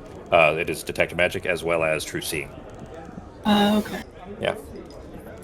So, your seemings, for example, don't work when the lantern is passed over you, that kind of stuff. Mm-hmm. So Artemis is going off to the Everbright, and the rest of the group is heading towards the Old Orange Tabby then? That's the case? Yeah. Yeah, let us know if you need anything. Mm-hmm. All right. Then Artemis, you would get there first, obviously, because it's closer. The place you kind of see it because it's taller and almost a pagoda style building that is much larger, and you can see it over these kind of 2-story buildings that are on the along the street that you've been walking. You see a sign that says Caber Avenue. And it is a very busy place. There's people running in and out of the front. A lot of children that you see running in and out, which seems a little bit strange at first, and then you realize they're probably, because they're all carrying a box, they're probably couriers of some sort that are being sent back and forth to places around the city, to refill whatever needs they may have. This is the Amazon of the city, essentially. So those kids, apart from that, though, you do see, people, adults that are walking. I guess kids aren't really people to me. So you see adults also walking around, or in and out, but they're kind of at a more leisurely place where, they're clearly just going in to shop or having come out with their purchases, but not necessarily just, on business like the couriers might be. But it's a very large place. So it's very statuesque in design. This was clearly it was a manor. It was a house, a big manor that has been retrofitted into a shop because apparently somebody needed one big enough. Interestingly, the outside of the place, this is very abnormal. There is a wrought iron fence, essentially, around the front of it with an open walkway. There's no gate blocking it, but the fence that covers around the outdoor or the outside of it, with this nice green lawn behind it and everything. But the fence, every fifth or sixth post or so, there is a skull that has been jammed through on these kind of big spear-tipped wrought iron fence posts. All the way around the outside. They're all varying species, different sizes, and so on. But it just looks so out of place in what is otherwise a kind of a safe and somewhat friendly atmosphere. It seems like for having these kind of skulls along fence posts. But other than that, it's not creepy at all. You're not sure necessarily what it might represent. It's hard to say, but yeah, they are on every fifth or sixth or so, just a hand, just interspersed basically all the way around, at least as far as you can see around the fence line. But you make your way through the gate, through the kind of open arch gate, and up the walkway and into the place. It is lavish and huge, and it is like multiple floors of a jewelry store where you walk in and there's like the glass box kind of cases all the way around with stuff on the walls all behind and everything, but there is nothing that you can actually touch within hand's reach unless you were to cast something to do so. You do, by the way, walk through a veil of that purple light, like a the auto door sensor things that used to be in front of grocery stores, where there would be this huge blast of air when you'd open them, that kind of thing. And it is just a thin veil of this purple light that you pass through. And for the brief moment, of course, your human guise dissipates as you step your way through, and you're back to your regular elven form. You do know, by the way, when you leave, that the seeming will still be on. It doesn't remove the effect. It's just off essentially while you're in there. But you step in though and see this kind of big kind of U shape of this big glass case all the way around. There's a couple of workers standing behind the counters. They're all busy at the moment already. But after a couple of minutes or so of waiting, you see a woman off to one side that kind of waves her hand. Miss, did you need some help? Sure. I'm gonna go and bring the broom and see if they can fix it. Oh, this is split pretty badly. It looks by the wear and the age on this, it looks like it's been this way for a long time. Was it something you did? Did something happen? We found it in somewhere that hasn't been seen the light of day in a while. I see. So kind of rescued an adventurer of sorts? Yes. May I touch it? Sure. She reaches her hand out, and you pass it off to her. And as soon as she starts to grip it, she yanks her hand away. Oh, I misunderstood. I didn't realize this wasn't a thing, but rather a she. I guess is she injured then? I don't understand how the split would have occurred.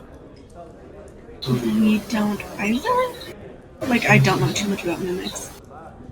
Oh, she's a mimic? That's interesting. From what we gathered, yes.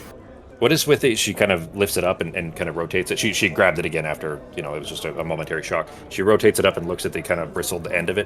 What is with the gold that you've got kind of stuck here? Mimic egg to try and make another. Ah, I see. Y'all gonna get arrested for animal cruelty on the other side of the town. It's gonna be great. I don't know much about, well, it wouldn't even be really repair as much as it would be, I guess, healing in this case, but I can take it back to our artificer and see what she says. Sure. It might take a little while. I know as you can see, we're a little busy today. You'd be okay without it for, a couple hours? You want to come back and get it then? I could browse around and stuff. I'm just going to go to a bookstore, but I'll be back. Sure. All right. Well, then when you come back, ask for Casilda, and I'll make sure that we get this looked at. This is the name she gives you. Thank you. All right. So what are you just buying the list of items? Do you have any specific things that you wanted that you are looking into otherwise? I'm going to see how much the repair for the broom is first, or the healing, and then but I'm going to buy the baubles right away too. Okay. All right. So you won't. Well, the baubles, yeah. You could. There's a small little box that you can see from the other side. And there's only 3 sitting in it. There's a box sitting next to it that is full and overflowing, and those say Magibright lenses on them, and it's clearly a brand name. Does that? and they're a gold each, but they are like a solid lens that doesn't look like it would be as easy to crack. You don't know whether Sarah would actually want one like that or not, but they are clearly intended to perform the same purpose, but be a little more expensive. Okay, so I'm gonna get the 3 that were there, The 3 glass ones, sure. and then I'll ask Sarah via the walkie-talkie what I'm out of the store if she wants the Magic Bright one when I go back. Okay. Absolutely, I'll give you a gold when you get back. Did you want 2 or? Yes. All right, I'll mark off 2 gold. All right. You just bought the brand name version instead of the generic version, and there's really no difference. So, Oh, I thought you said they were stronger. well, they look more durable. So you're basically, instead of a 1 in 20, it's going to be a 1 in 10. Or sorry, other way around, 1 in 40 chance. So we'll just call it actually probably a percentile dice if you as long as you roll above a 40. But anyways, yeah. So I mean, it does look more durable, and it'll be easier to store without it cracking your backpack or anything like that too. But all right. Anything else? Like, are you just buying the list, Fox, or do you have do you have a specific magic item or anything you want to look for? I was just gonna browse around, see if I could find anything interesting before I went to the bookshop. All right, then we'll come back to that in just a minute here. Oh shit. I meant to take a break like half an hour ago, guys. Does anybody want to take 5 real quick? Sure. Yeah, I can finish my food without being on mute. usually Ben and Becky want to smoke break at 7, and I forgot to do it. So, right, smoke break. Yeah, I could use a smoke too. Not smoke, but you know what I mean. It's implied. I mean, Whatever a smoke break means. I don't smoke either. Break. Yeah, exactly. Well, Usually it's a dog outside, but I choke to help my head sometimes, so Sure. Right. We do that too. Nice. Except they usually do it with their wireless headset still on, standing outside. I don't have my headset. I don't have wireless. Yeah. Alright, I'll be back.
I'm back. Stu. Yeah. Yo. Oh, you know what? I forgot I have that thing I could do if I turn that off. There we go. Then we can click that when they're back.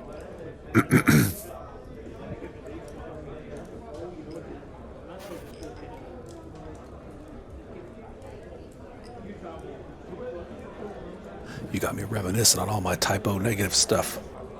There's a lot of good stuff there. Oh, is that everybody's back then? Ben didn't click it yet, but I heard you, G, so. Yeah, he's back. All right. He's muted.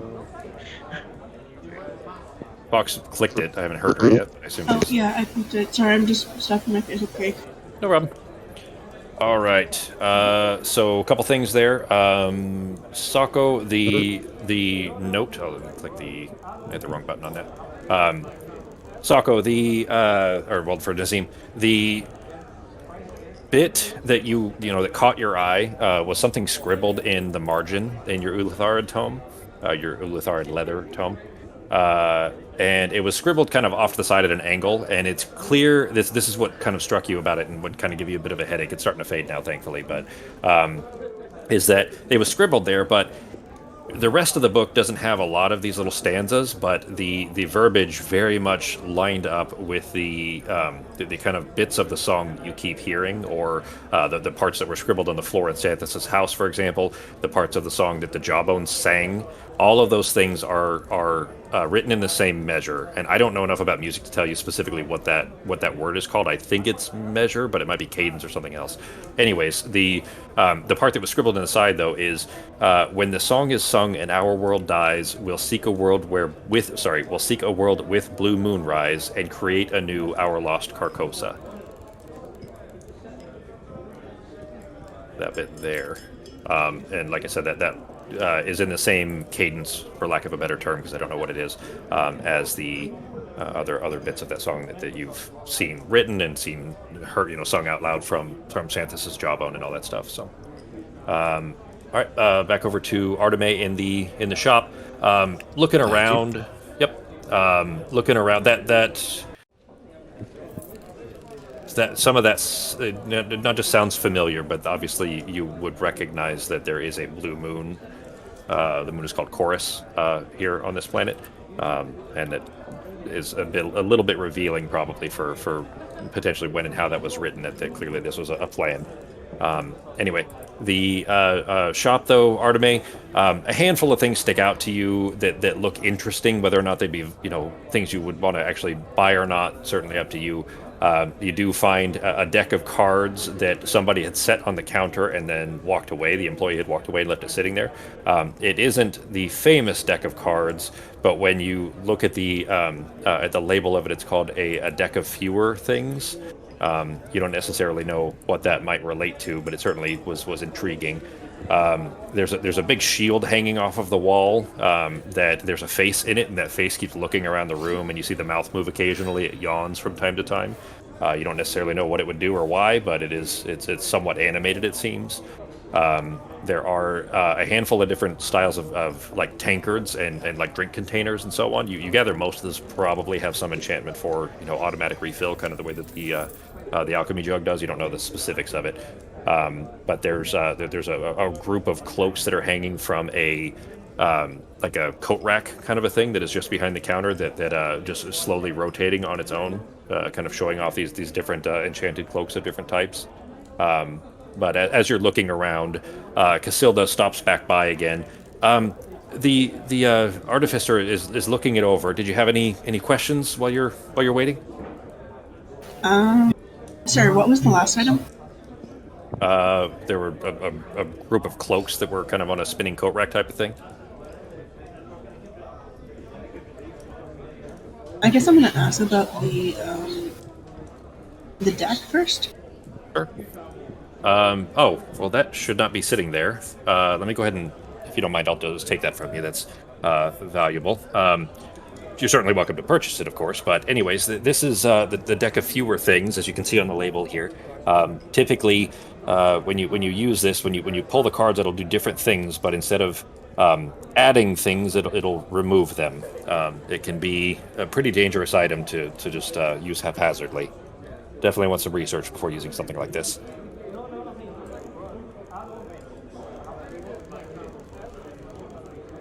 Anything else you wanted to see?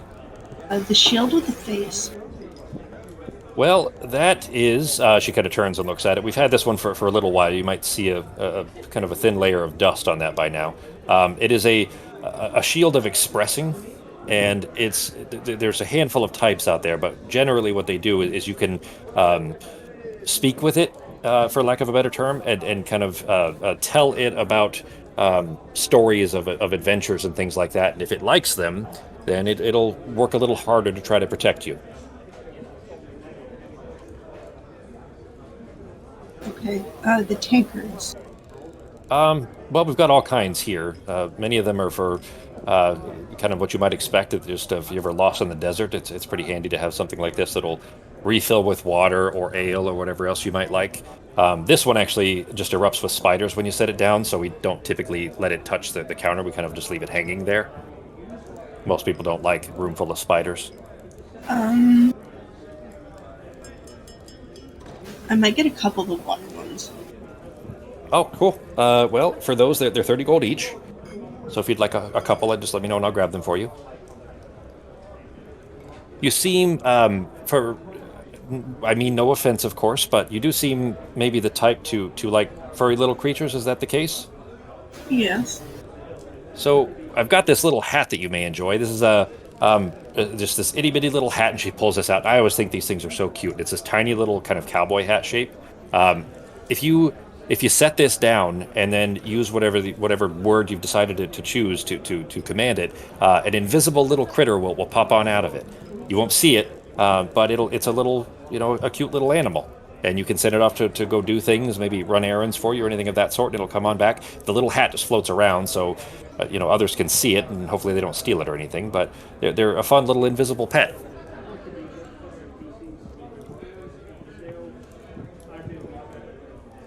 How much will it be for the broom? Well, she's not quite done with that yet. It's going to be a little longer there. Okay. I can give you an estimate in the meantime, if that's what you're looking for. It'll probably be in the range of 300 to 400 gold. Maybe more, though. It really depends on really what she finds is the problem. We're not really a veterinary office, I guess you would say. Okay.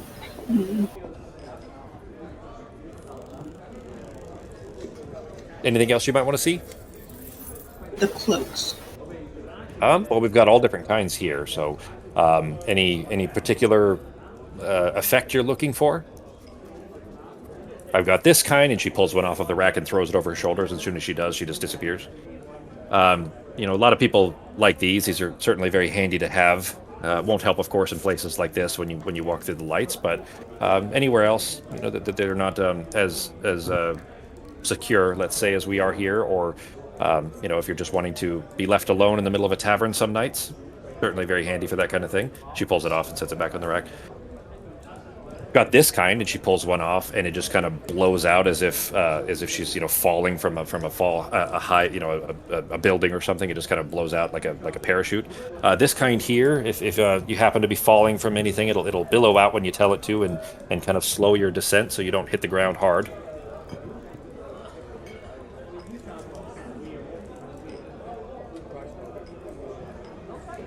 Okay. What are the prices for those individually? Well, the one that camouflages your location is 500, and the one for a slow descent is 200. And the small hat was? Oh, that's only 30. These aren't super expensive. We don't come across little invisible creatures very often, but they're always fun.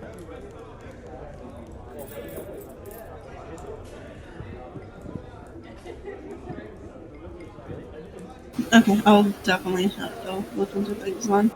Sure. But I'll be back.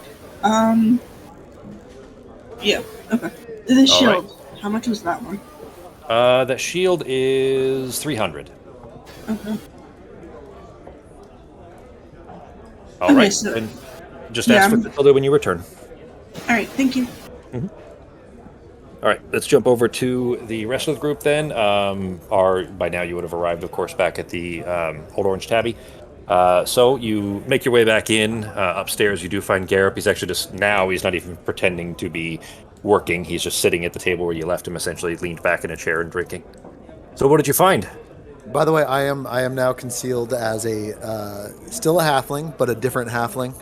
He'd obviously see through it. Yep. But I look like I'm look more like kind of a unkempt, less kempt halfling, maybe like a day laborer type person. Okay. Right. Someone that could blend in better. No one's gonna take two. I'm not peacocking it. Sure. No one's gonna like take two looks at me. Well, the upper floor is empty. Gareth's the only one up there. It is, it's later in the afternoon, but it's not quite evening time yet. So it seems like, the lunch bit has kind of exited. But as you're making your way up the stairs, I see you guys chose to obscure yourselves as a group instead of just, what was it, Pogo that you wanted to go by? Yeah, for now, that's fine. Smart move. That was quite the afternoon we've had so far. Oh, I've heard. I suppose when she said she was paranoid, I did not take that I guess, as serious as I should have. Did you know she could do that thing?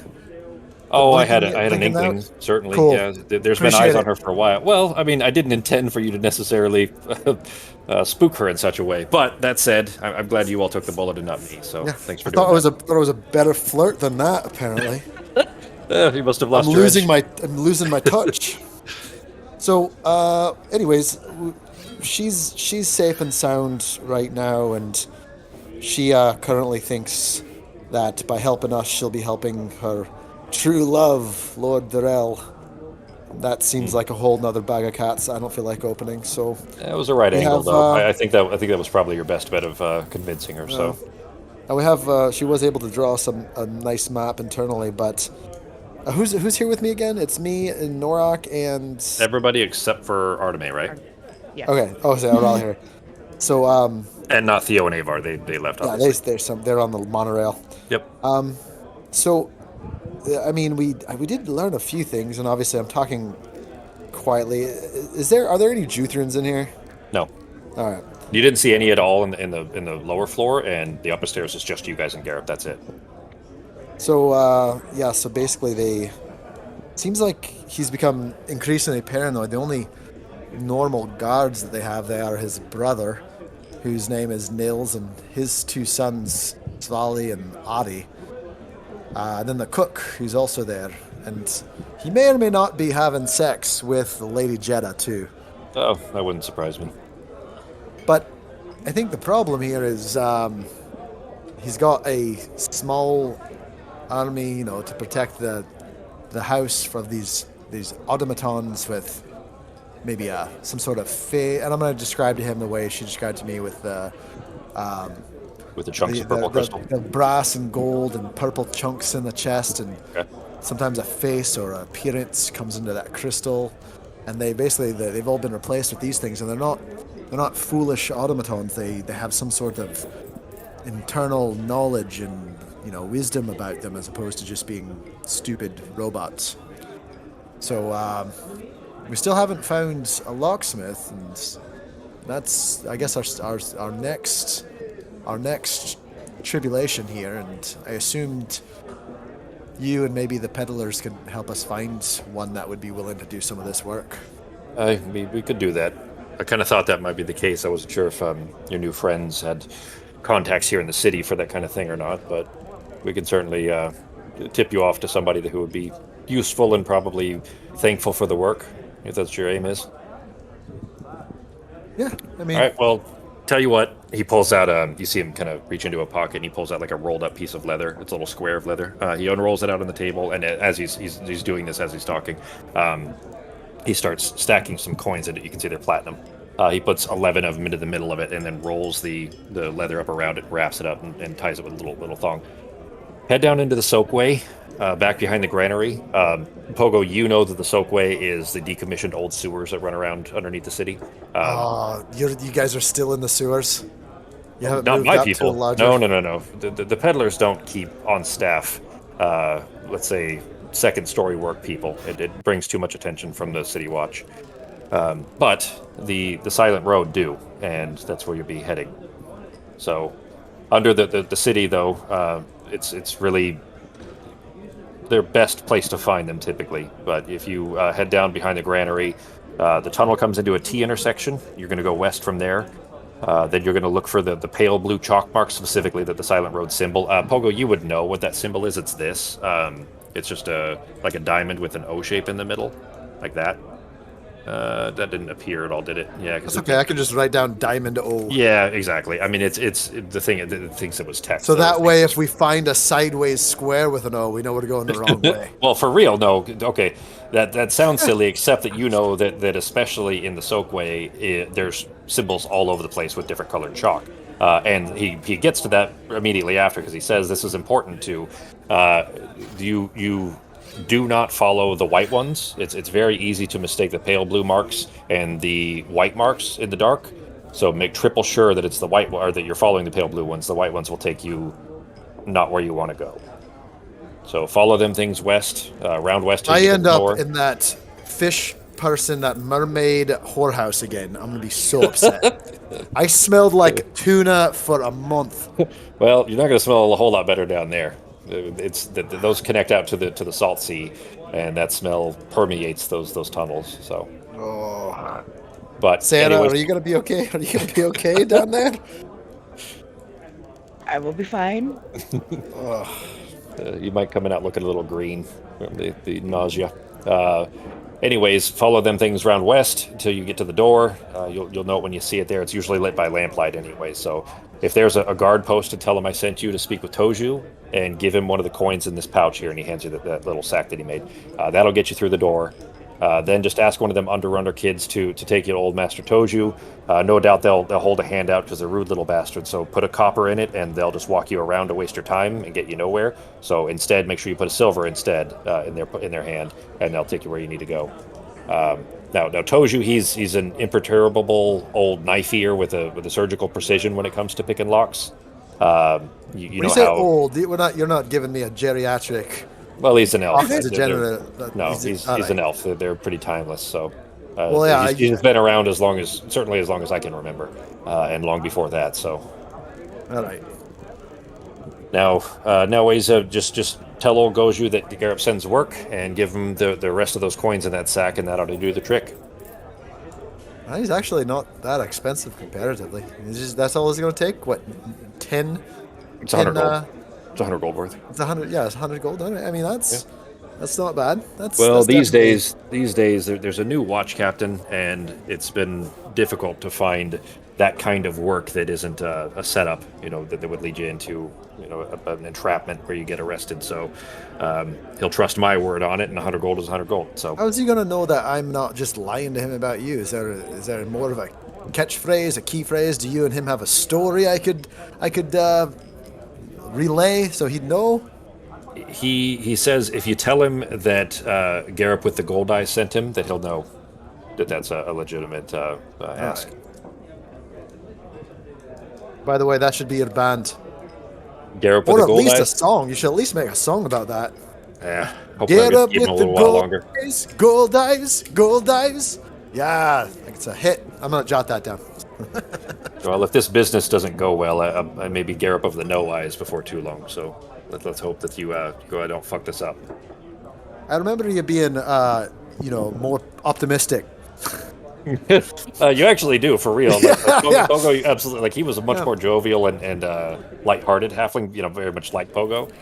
He's a little more serious now. And just to point this out, I don't know if you guys gathered really when you met him previously that he's not happy about this situation with his clients. He keeps talking about his clients and that they helped him change his eyes and stuff. He's not happy of this situation. He's in a lot of danger himself. He's not. Did we get the feeling that it's just because of this job, or that it's just overall? You don't know. You didn't have enough. You didn't have enough conversation to put that together.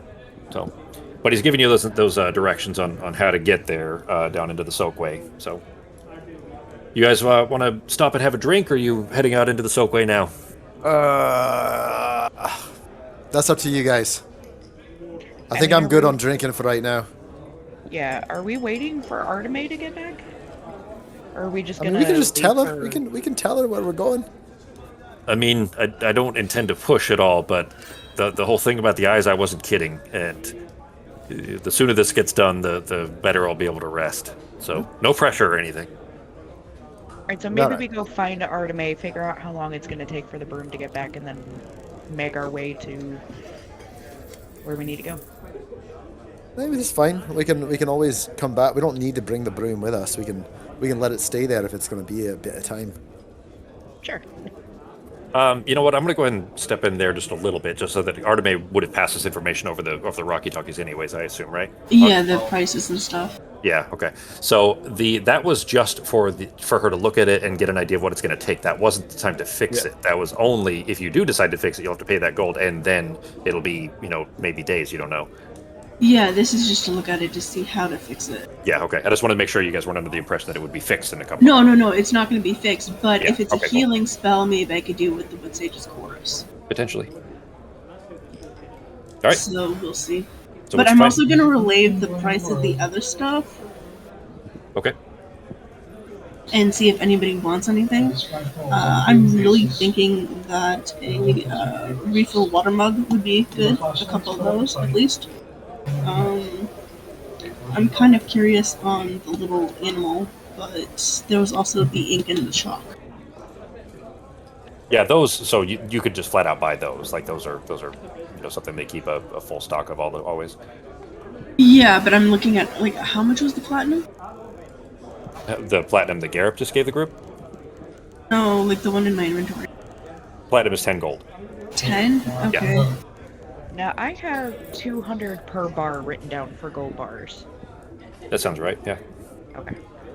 We need to sell the gold bars. But they are Norok's gold bars. You guys already abuse him as it is. You can just steal his shit. Okay, never mind. If they're actually his, I thought they were the group's gold bars. No, remember you guys split them all up, and he kept together. Right. Yeah, he was responsible and saved his shit.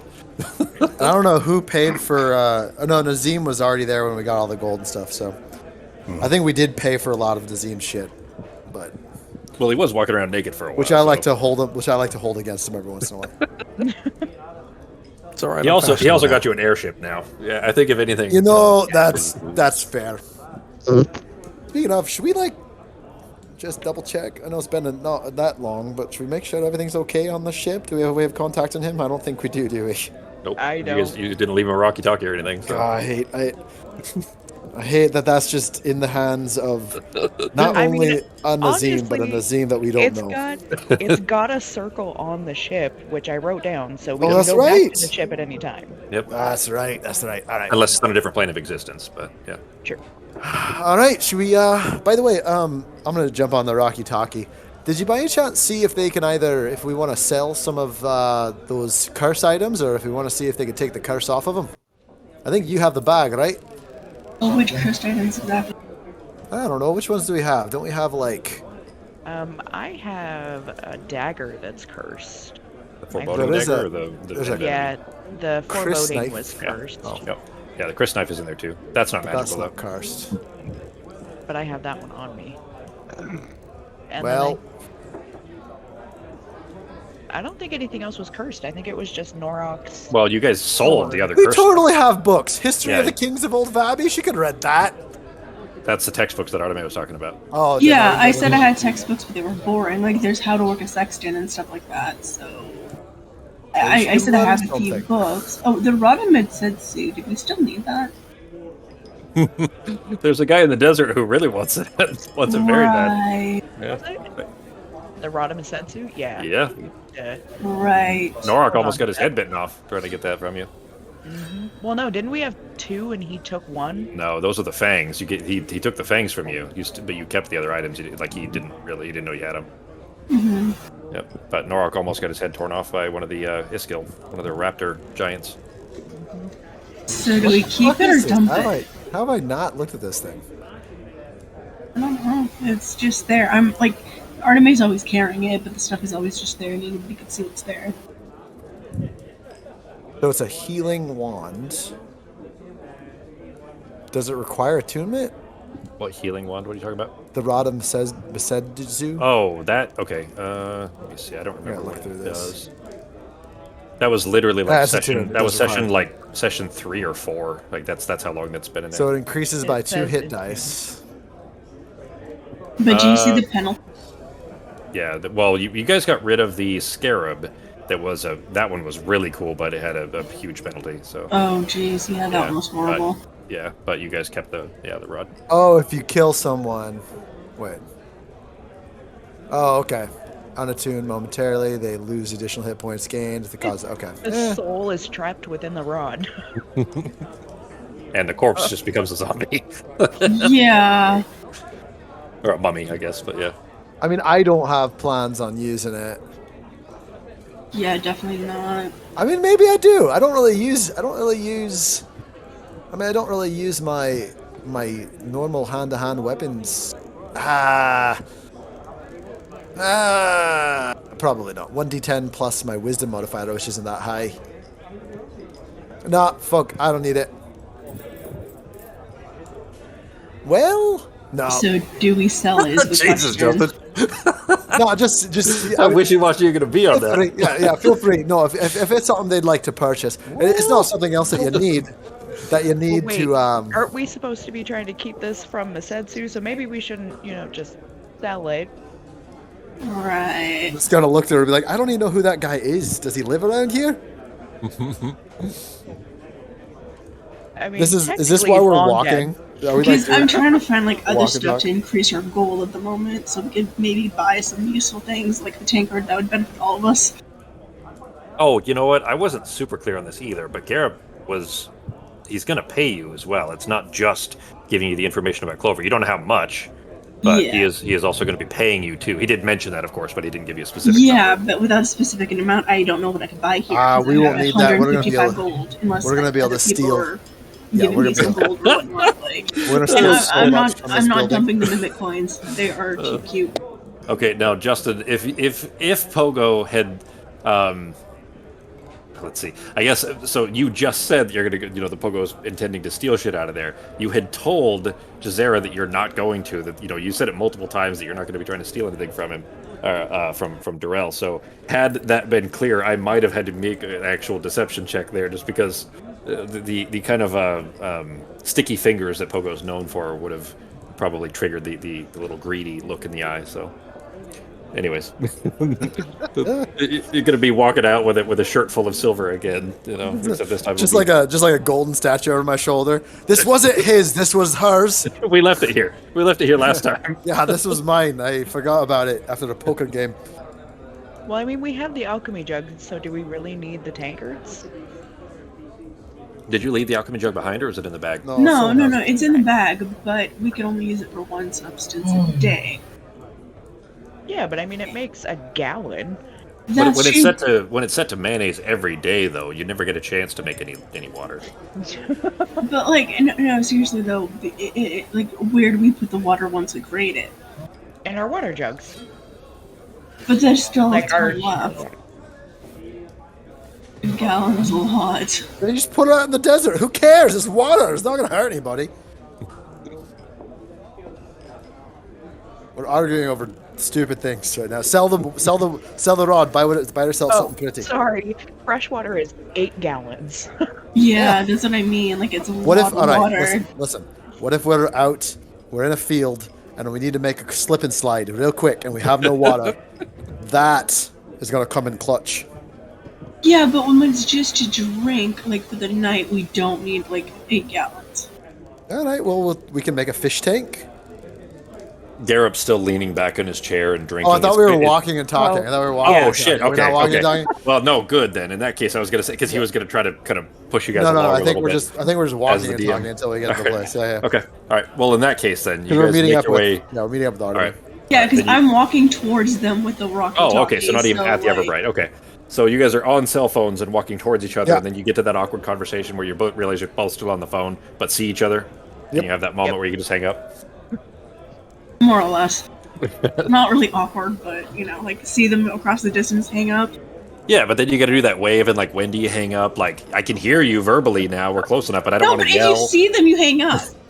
Yeah, but then you still got conversation to have. Then you got to yell for like a few more. It is feet to weird. pick up. It is It's weird. that moment. It's only a I've couple been of in that seconds. moment, and it's always Yeah, a weird yeah, like. exactly. It's a "All right, couple I'm gonna seconds. hang up now. I'm gonna hang Yeah. up. All right. And then you end it, and they walk. And then you're like, It's so I was weird. saying, and you got to continue it. It's not a big deal, but it does take a couple seconds. Anyways, you guys catch up with each other. Are you making your way towards the Soakway then? What are you doing? Sure. So I just mean, so you if know, it's gonna take a few hours, we might as well. this place is fucking gross. Is everyone ready to walk through? This is not a fun place to go. So it is the sewer area, but it's not used for sewage anymore. It's just rain runoff, except that because it runs down to the ocean, it has like a bad smell always. But it's not sewer smell. It's like rotting seaweed smell. So All right, let's head there. Like, how nasty are my boots gonna get? it's there- mostly it's dry. It's like it's not it's not running rivers of sewage. depends on when last time it rained was. It's not. I mean, it's dry. It's not clean. Alright. You'll be fine. When we get close, Sarah's just gonna like hold her cloak like over her nose. All right. I'm gonna let everyone else know. So in case anyone missed it, We got to go west at the T, and we got to keep an eye out for the pale blue chalk marks, like a diamond O, like an O in the middle of a diamond. Yeah, if you it's an follow the eye. white ones, Yeah. we're gonna end up finding ourselves in, I don't know, the ocean. Not really sure actually. We could do it comes for out fun. towards the beach. Yeah. So when the tide's in, then yeah, it probably runs into the water eventually. Yeah, then we're just gonna keep heading west till we find the door. So I'm gonna put the light on my orb in my belt and let that light go away. By the way, Go don't ahead. have any of your expensive possessions out on your person. I wouldn't recommend that. Keep them hidden. People down here might have sticky hands. Says Pogo, the stickiest of heads. Stickiest of hands. That was my nickname in a small town to the east, actually. Ooh. After we finish this errand, I'm gonna see if I can find somebody to buy the dire boar meat. Oh shit! You know what? I guess it's been in a mostly not sealed container, I guess, but like a very limited air environment. But meat of any sort that's been in there for more than a few days is probably not going to be very good anymore. I guess it could be kind of like dry aged. Well, I had jerkied it in the. Oh, okay. I forgot about that. Yeah, you did that on the rooftop in the Crow Fort. Okay, that's better then. Right. All right. So you make your way down in there. It does smell, less bad than you might expect. Before we go in, I am gonna call down P.T. Pablo, so I'll ride him in through the sewer area. Yeah, the tunnels are plenty wide enough for that. It's essentially an aqueduct now, more that than a sewer. It is. This part of the city's underground. It's not just it's not used actively except for like storm runoff and that kind of thing for the most part. So, but there is that distinct sea air smell, like briny, rotting vegetation, kind of like a salt. You know that these connect down to the salt sea, of course. So you kind of expect that. As you keep moving further west and down this after this T intersection, that you start to hear the kind of booming echoes of the ocean echoing up through the tunnels here. But before long, before there's any turnoffs or anything else, you spot a chalk mark on the wall, just as Gareth had described. The stone beneath it, Pogo, you've seen these before, of course, but the stone beneath it is just well worn, and there's like the cracks in the stone here are just densely packed with old wiped away chalk dust. Just from who knows how many warring underworld guilds that have smudged away some defeated rivals, like their old guild mark, and replaced it with their own, or those that are trying to remove their own symbols to try and lay low when there's no a new city watch commander or something. Trying to clear out the underroads down here. But you follow these pale blue marks, being very careful to try to identify which ones are the pale blue versus the white, and kind of make your way down this path. All right, Fox. Did I send you something? Oh, you just hit the wrong macro. Never mind. Yeah. Okay. But you follow these pale blue marks of the Silent Road that Gareth had described. The Silent Road is the one of the prominent thieves guilds in the city, making occasional turns and then following this kind of monotonous roar of the sea waves that are echoing through the tunnels here, until finally a solid hour of walking. So at this point, it is the sun is still up outside, and these tunnels have big grates open into the ceiling. So there's plenty of sunlight down here. It's not extremely dark like it would be in a regular sewer. There's enough kind of clean airflow and everything coming from above. But a solid hour or so walking, and you spot a dim, flickering orange light in an alcove on the left side of the tunnel up ahead. What are you doing? I mean, I'm just gonna continue walking my normal speed. I'm gonna get a platinum out, and does anyone have any copper? Yeah. I have some silver. Never mind. I forgot the instructions. My bad. I've got some silver. I'm gonna get out a platinum. Yeah, I'm gonna take out a platinum. And I'm gonna take out 4 or 5 of my silvers just so I can have them ready, and then all the rest of my expensive belongings. I'm tightening up my pouches. I've got my light cast on my sheath for my sword just so I can have a little bit more light as we're walking down. Here. I'm gonna go ahead and I'm gonna get off. Yeah, I'm gonna get off P.T. Pablo, and I'll kind of walk in front. How wide is this? Is this wide enough for us to kind of walk forward as a group? Yeah. It's actually it's starting to narrow down a little bit down here. It's probably 20 feet across with solid floor. So I mean, 2 rows of you easily enough space for you to all fit. Most of you side by side with Norok in the back, maybe. Okay. I mean, I don't mind. I feel pretty. I feel like he probably feels fairly safe going in. So he'll take the lead, and assuming he's been following correctly, he'll go ahead and just start walking towards this light until he sees a door and perhaps a person there, or maybe on the other side of the door. Okay. As you approach, then you kind of come around the corner of the little alcove. You see, leaning far towards the wall on the back two legs of a kind of a rickety wooden chair. You see a strange man, very out of place, to say the least. He's human, with very pale, sallow skin, almost like Nazim's, like the shaded Nazim skin, with this big, bushy black mustache that's curled at the ends. And he's garbed in a tall black top hat, black suit, this kind of frilled white shirt, white gloves, and a black bow tie. Extremely overdressed. Is this a magic show? That is kind of what it would look like.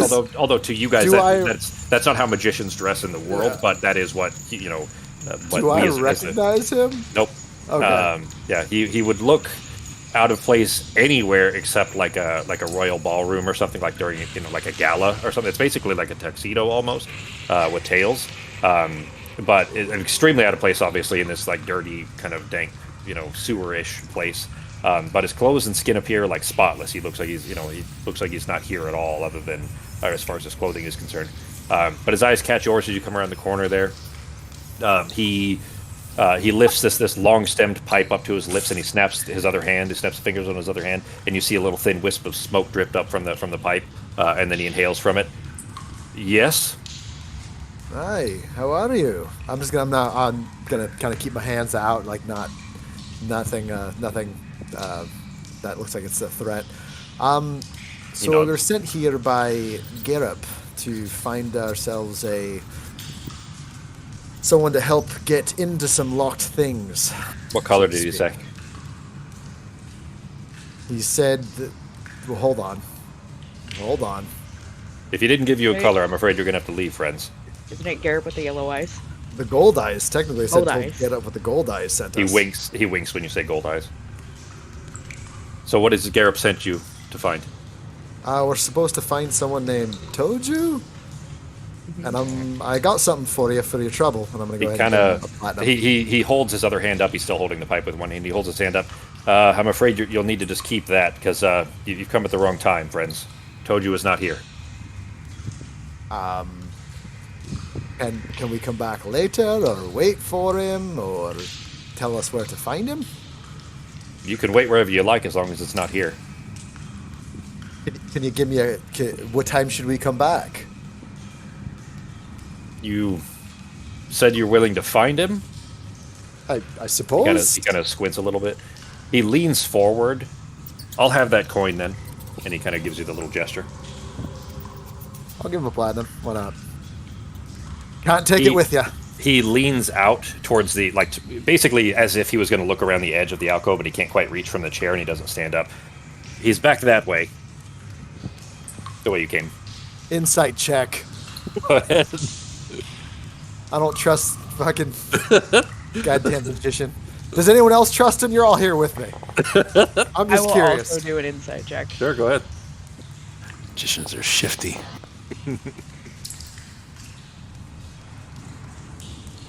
If I'm looking closely at him, can I do perception? Nah. What are you trying to perceive? I guess narrow it down a little. You definitely can. Just what are you looking for? Like facial tics or something? I guess I need a little more information. If you want to send it to me in a whisper, go ahead. I'm not sure if you're trying to keep that discreet or not. There's that D word. No, I'm not really sure. Like, to see if I could see if he's lying or something. Not really okay. Intuitive, but that'd still be an insight check. Yeah, insight isn't just it's still reading body language and everything as well, so it would still be included in an insight check. Yeah.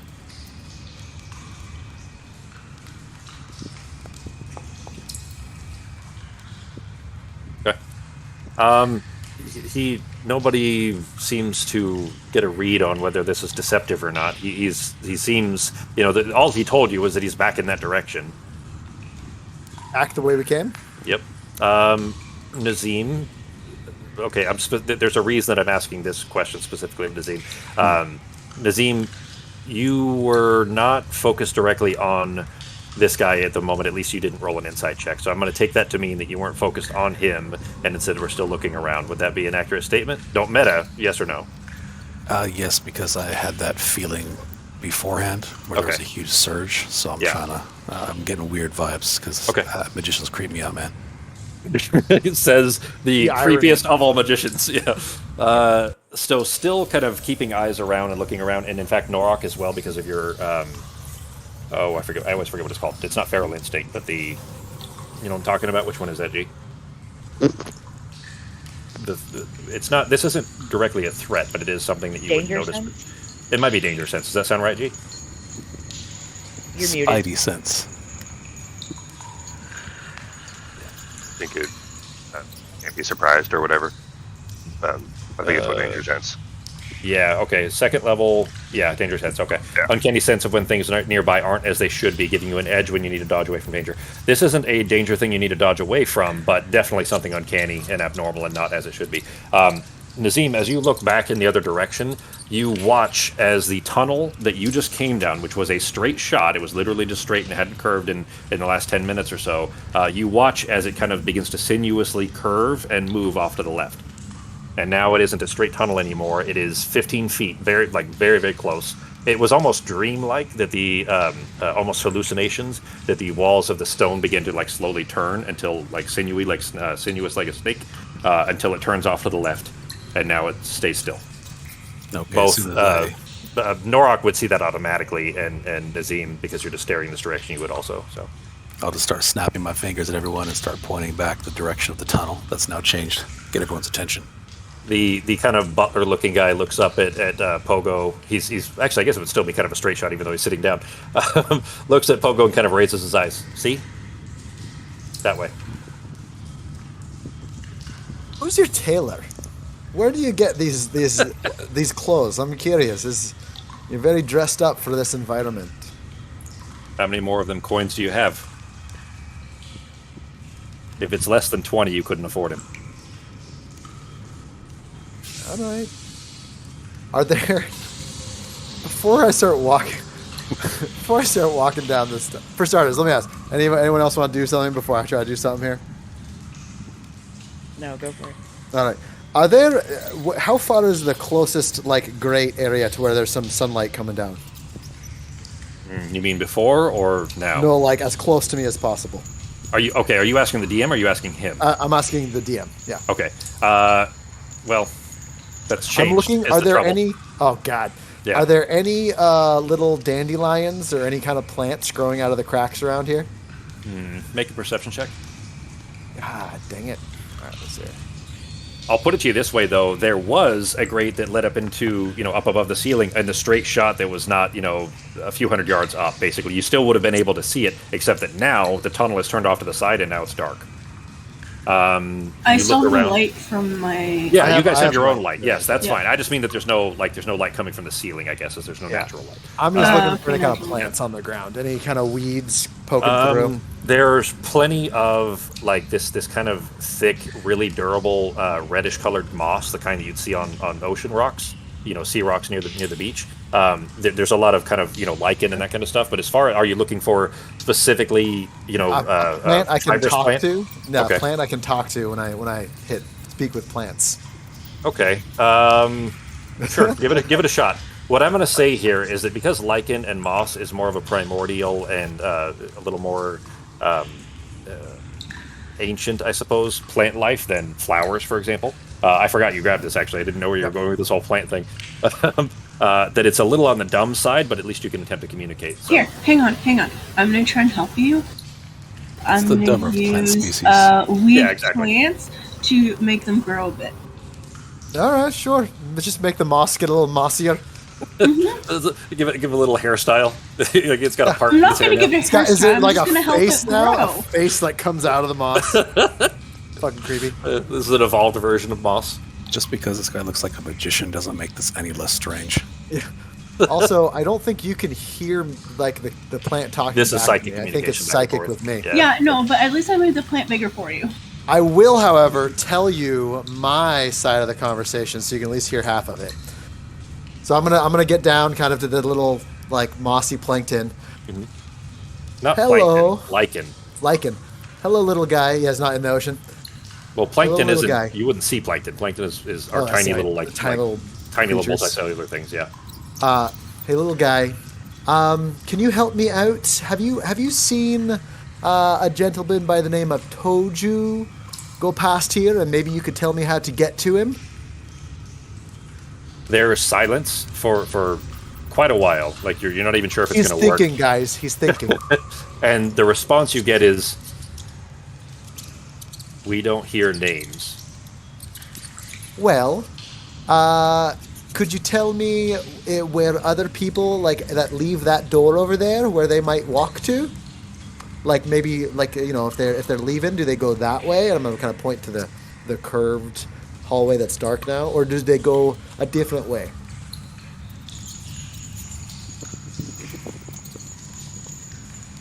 Plants don't have eyes in this sense. Let's see. I think it would still have a general. You know what? Here, what I'm going to do is I'm going to say that it's going to gather the information by like tremor sense, essentially, that it would feel the feet walking in a certain direction. So that would be a fair. I think in that way. Maybe it's all one plant down there. Well, it would be if it was fungi, if it was a myconid of some sort. Anyways, it takes the moss takes a moment, and it doesn't know how to respond to you in words, but you feel that like it kind of trying to lean in a certain direction. It is down the tunnel where the tunnel is now turned off to one side. All right, I understand. That's fine. You I see think that she's quite pretty. I think she's quite pretty, actually. You don't think she is? Oh. I'm just gonna kind of look over to Seraphina and Arteme, going back and forth to them. Well, like the boss is talking shit about them. Yeah. I'm just fucking with people. Who are these other girls you're traveling with? Yeah.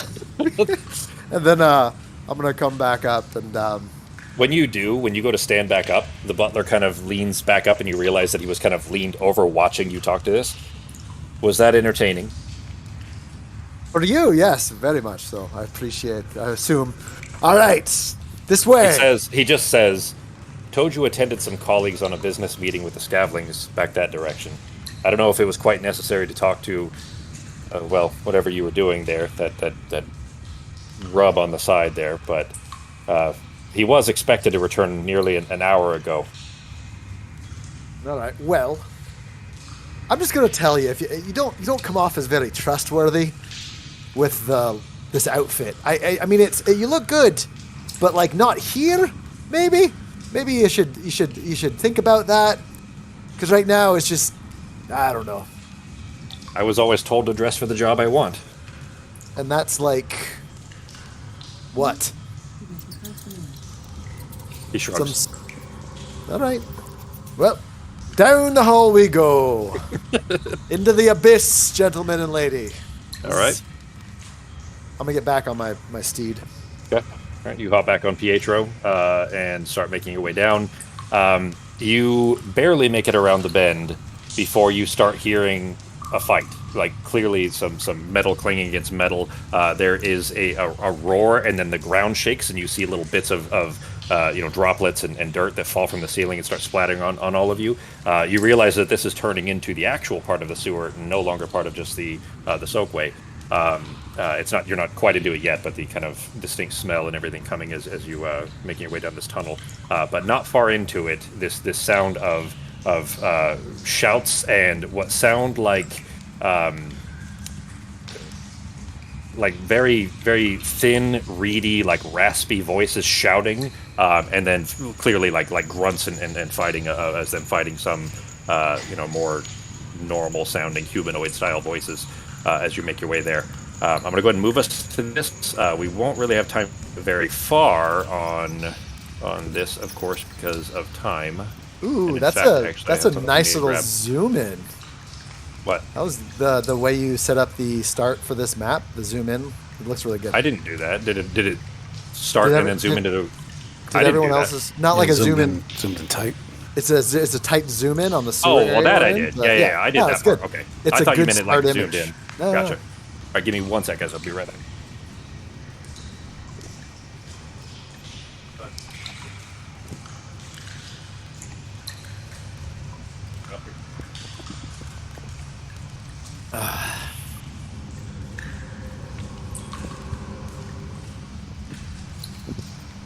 I'm gonna let everyone know I'm actually a little tapped on my spells, so.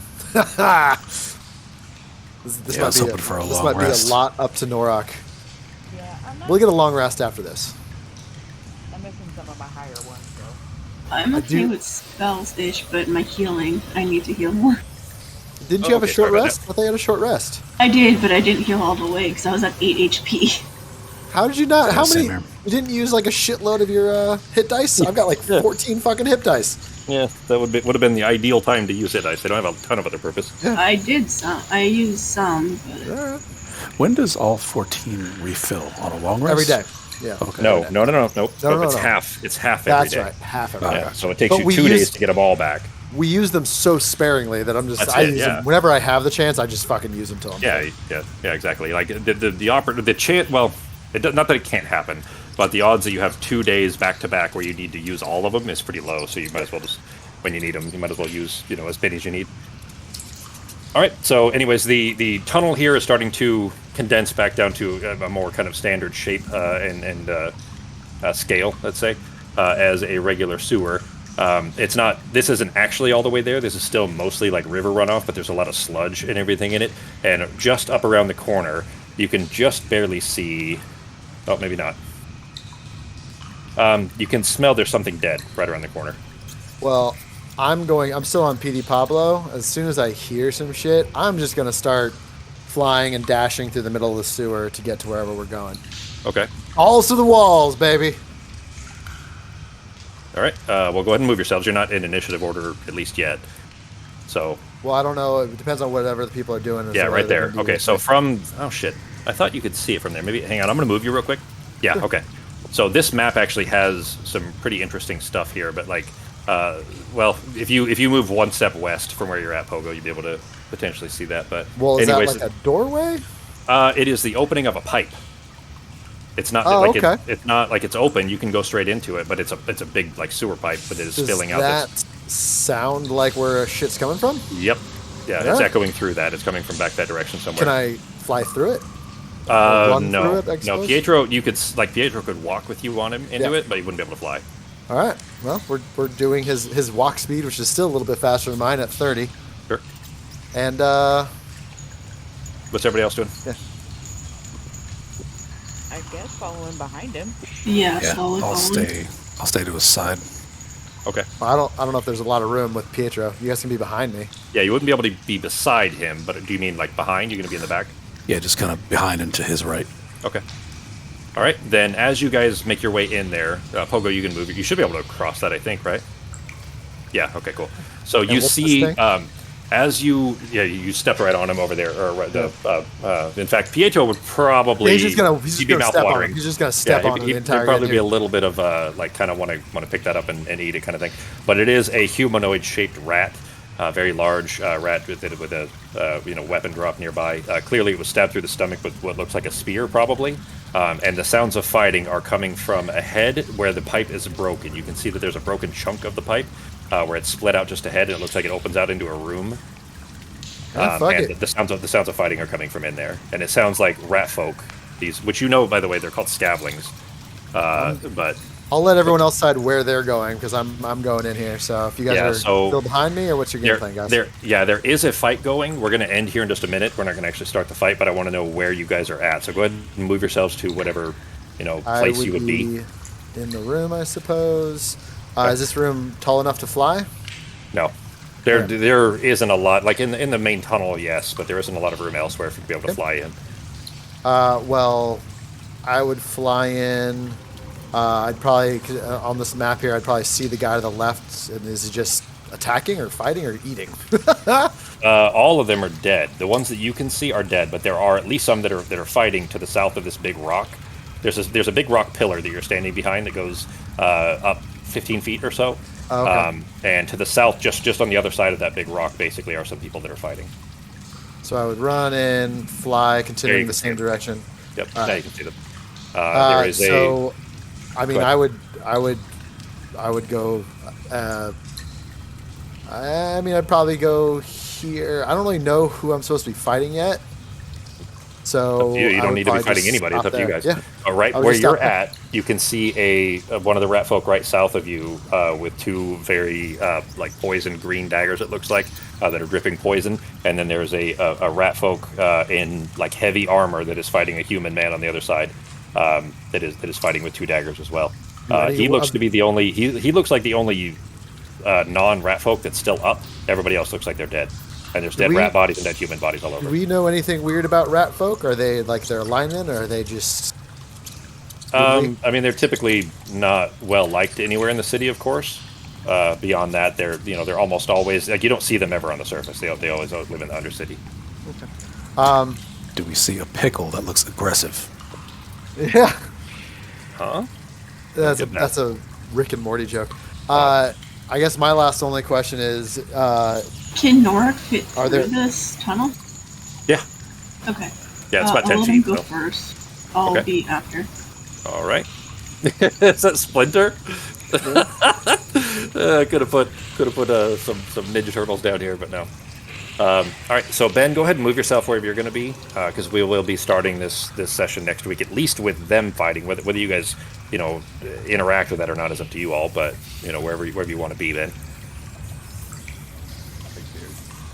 Okay. All right. So where you're at then, G, is you see that kind of chunk that is taken out of the pipe there. That is blown out from the side and it goes out into this big room here. So you can see into the room easily from there, and then you can't see the fighting that's happening. That's further south, but there's bodies all over the place. Can I tell if the person, by the way, is an elf or not? Looks to be human, dark skin, and with like a thin beard and these kind of long, almost dreads. All right. So is that where Artemis and Nazim are going to stay, outside the pipe? Yeah, just kind of peering in from the side, just making sure we're okay in the main pipe, but also keep a distance. Well, go ahead and move yourselves wherever you're gonna start next week at, and then we'll call it a night here.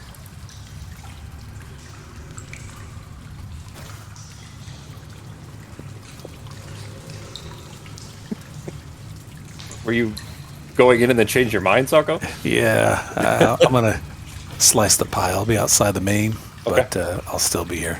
All right. Well, you can see that the pipe does go north and south as well, and at least south would go around to that same room if you decided to go that direction later. All right. So we'll go ahead and call it there, guys.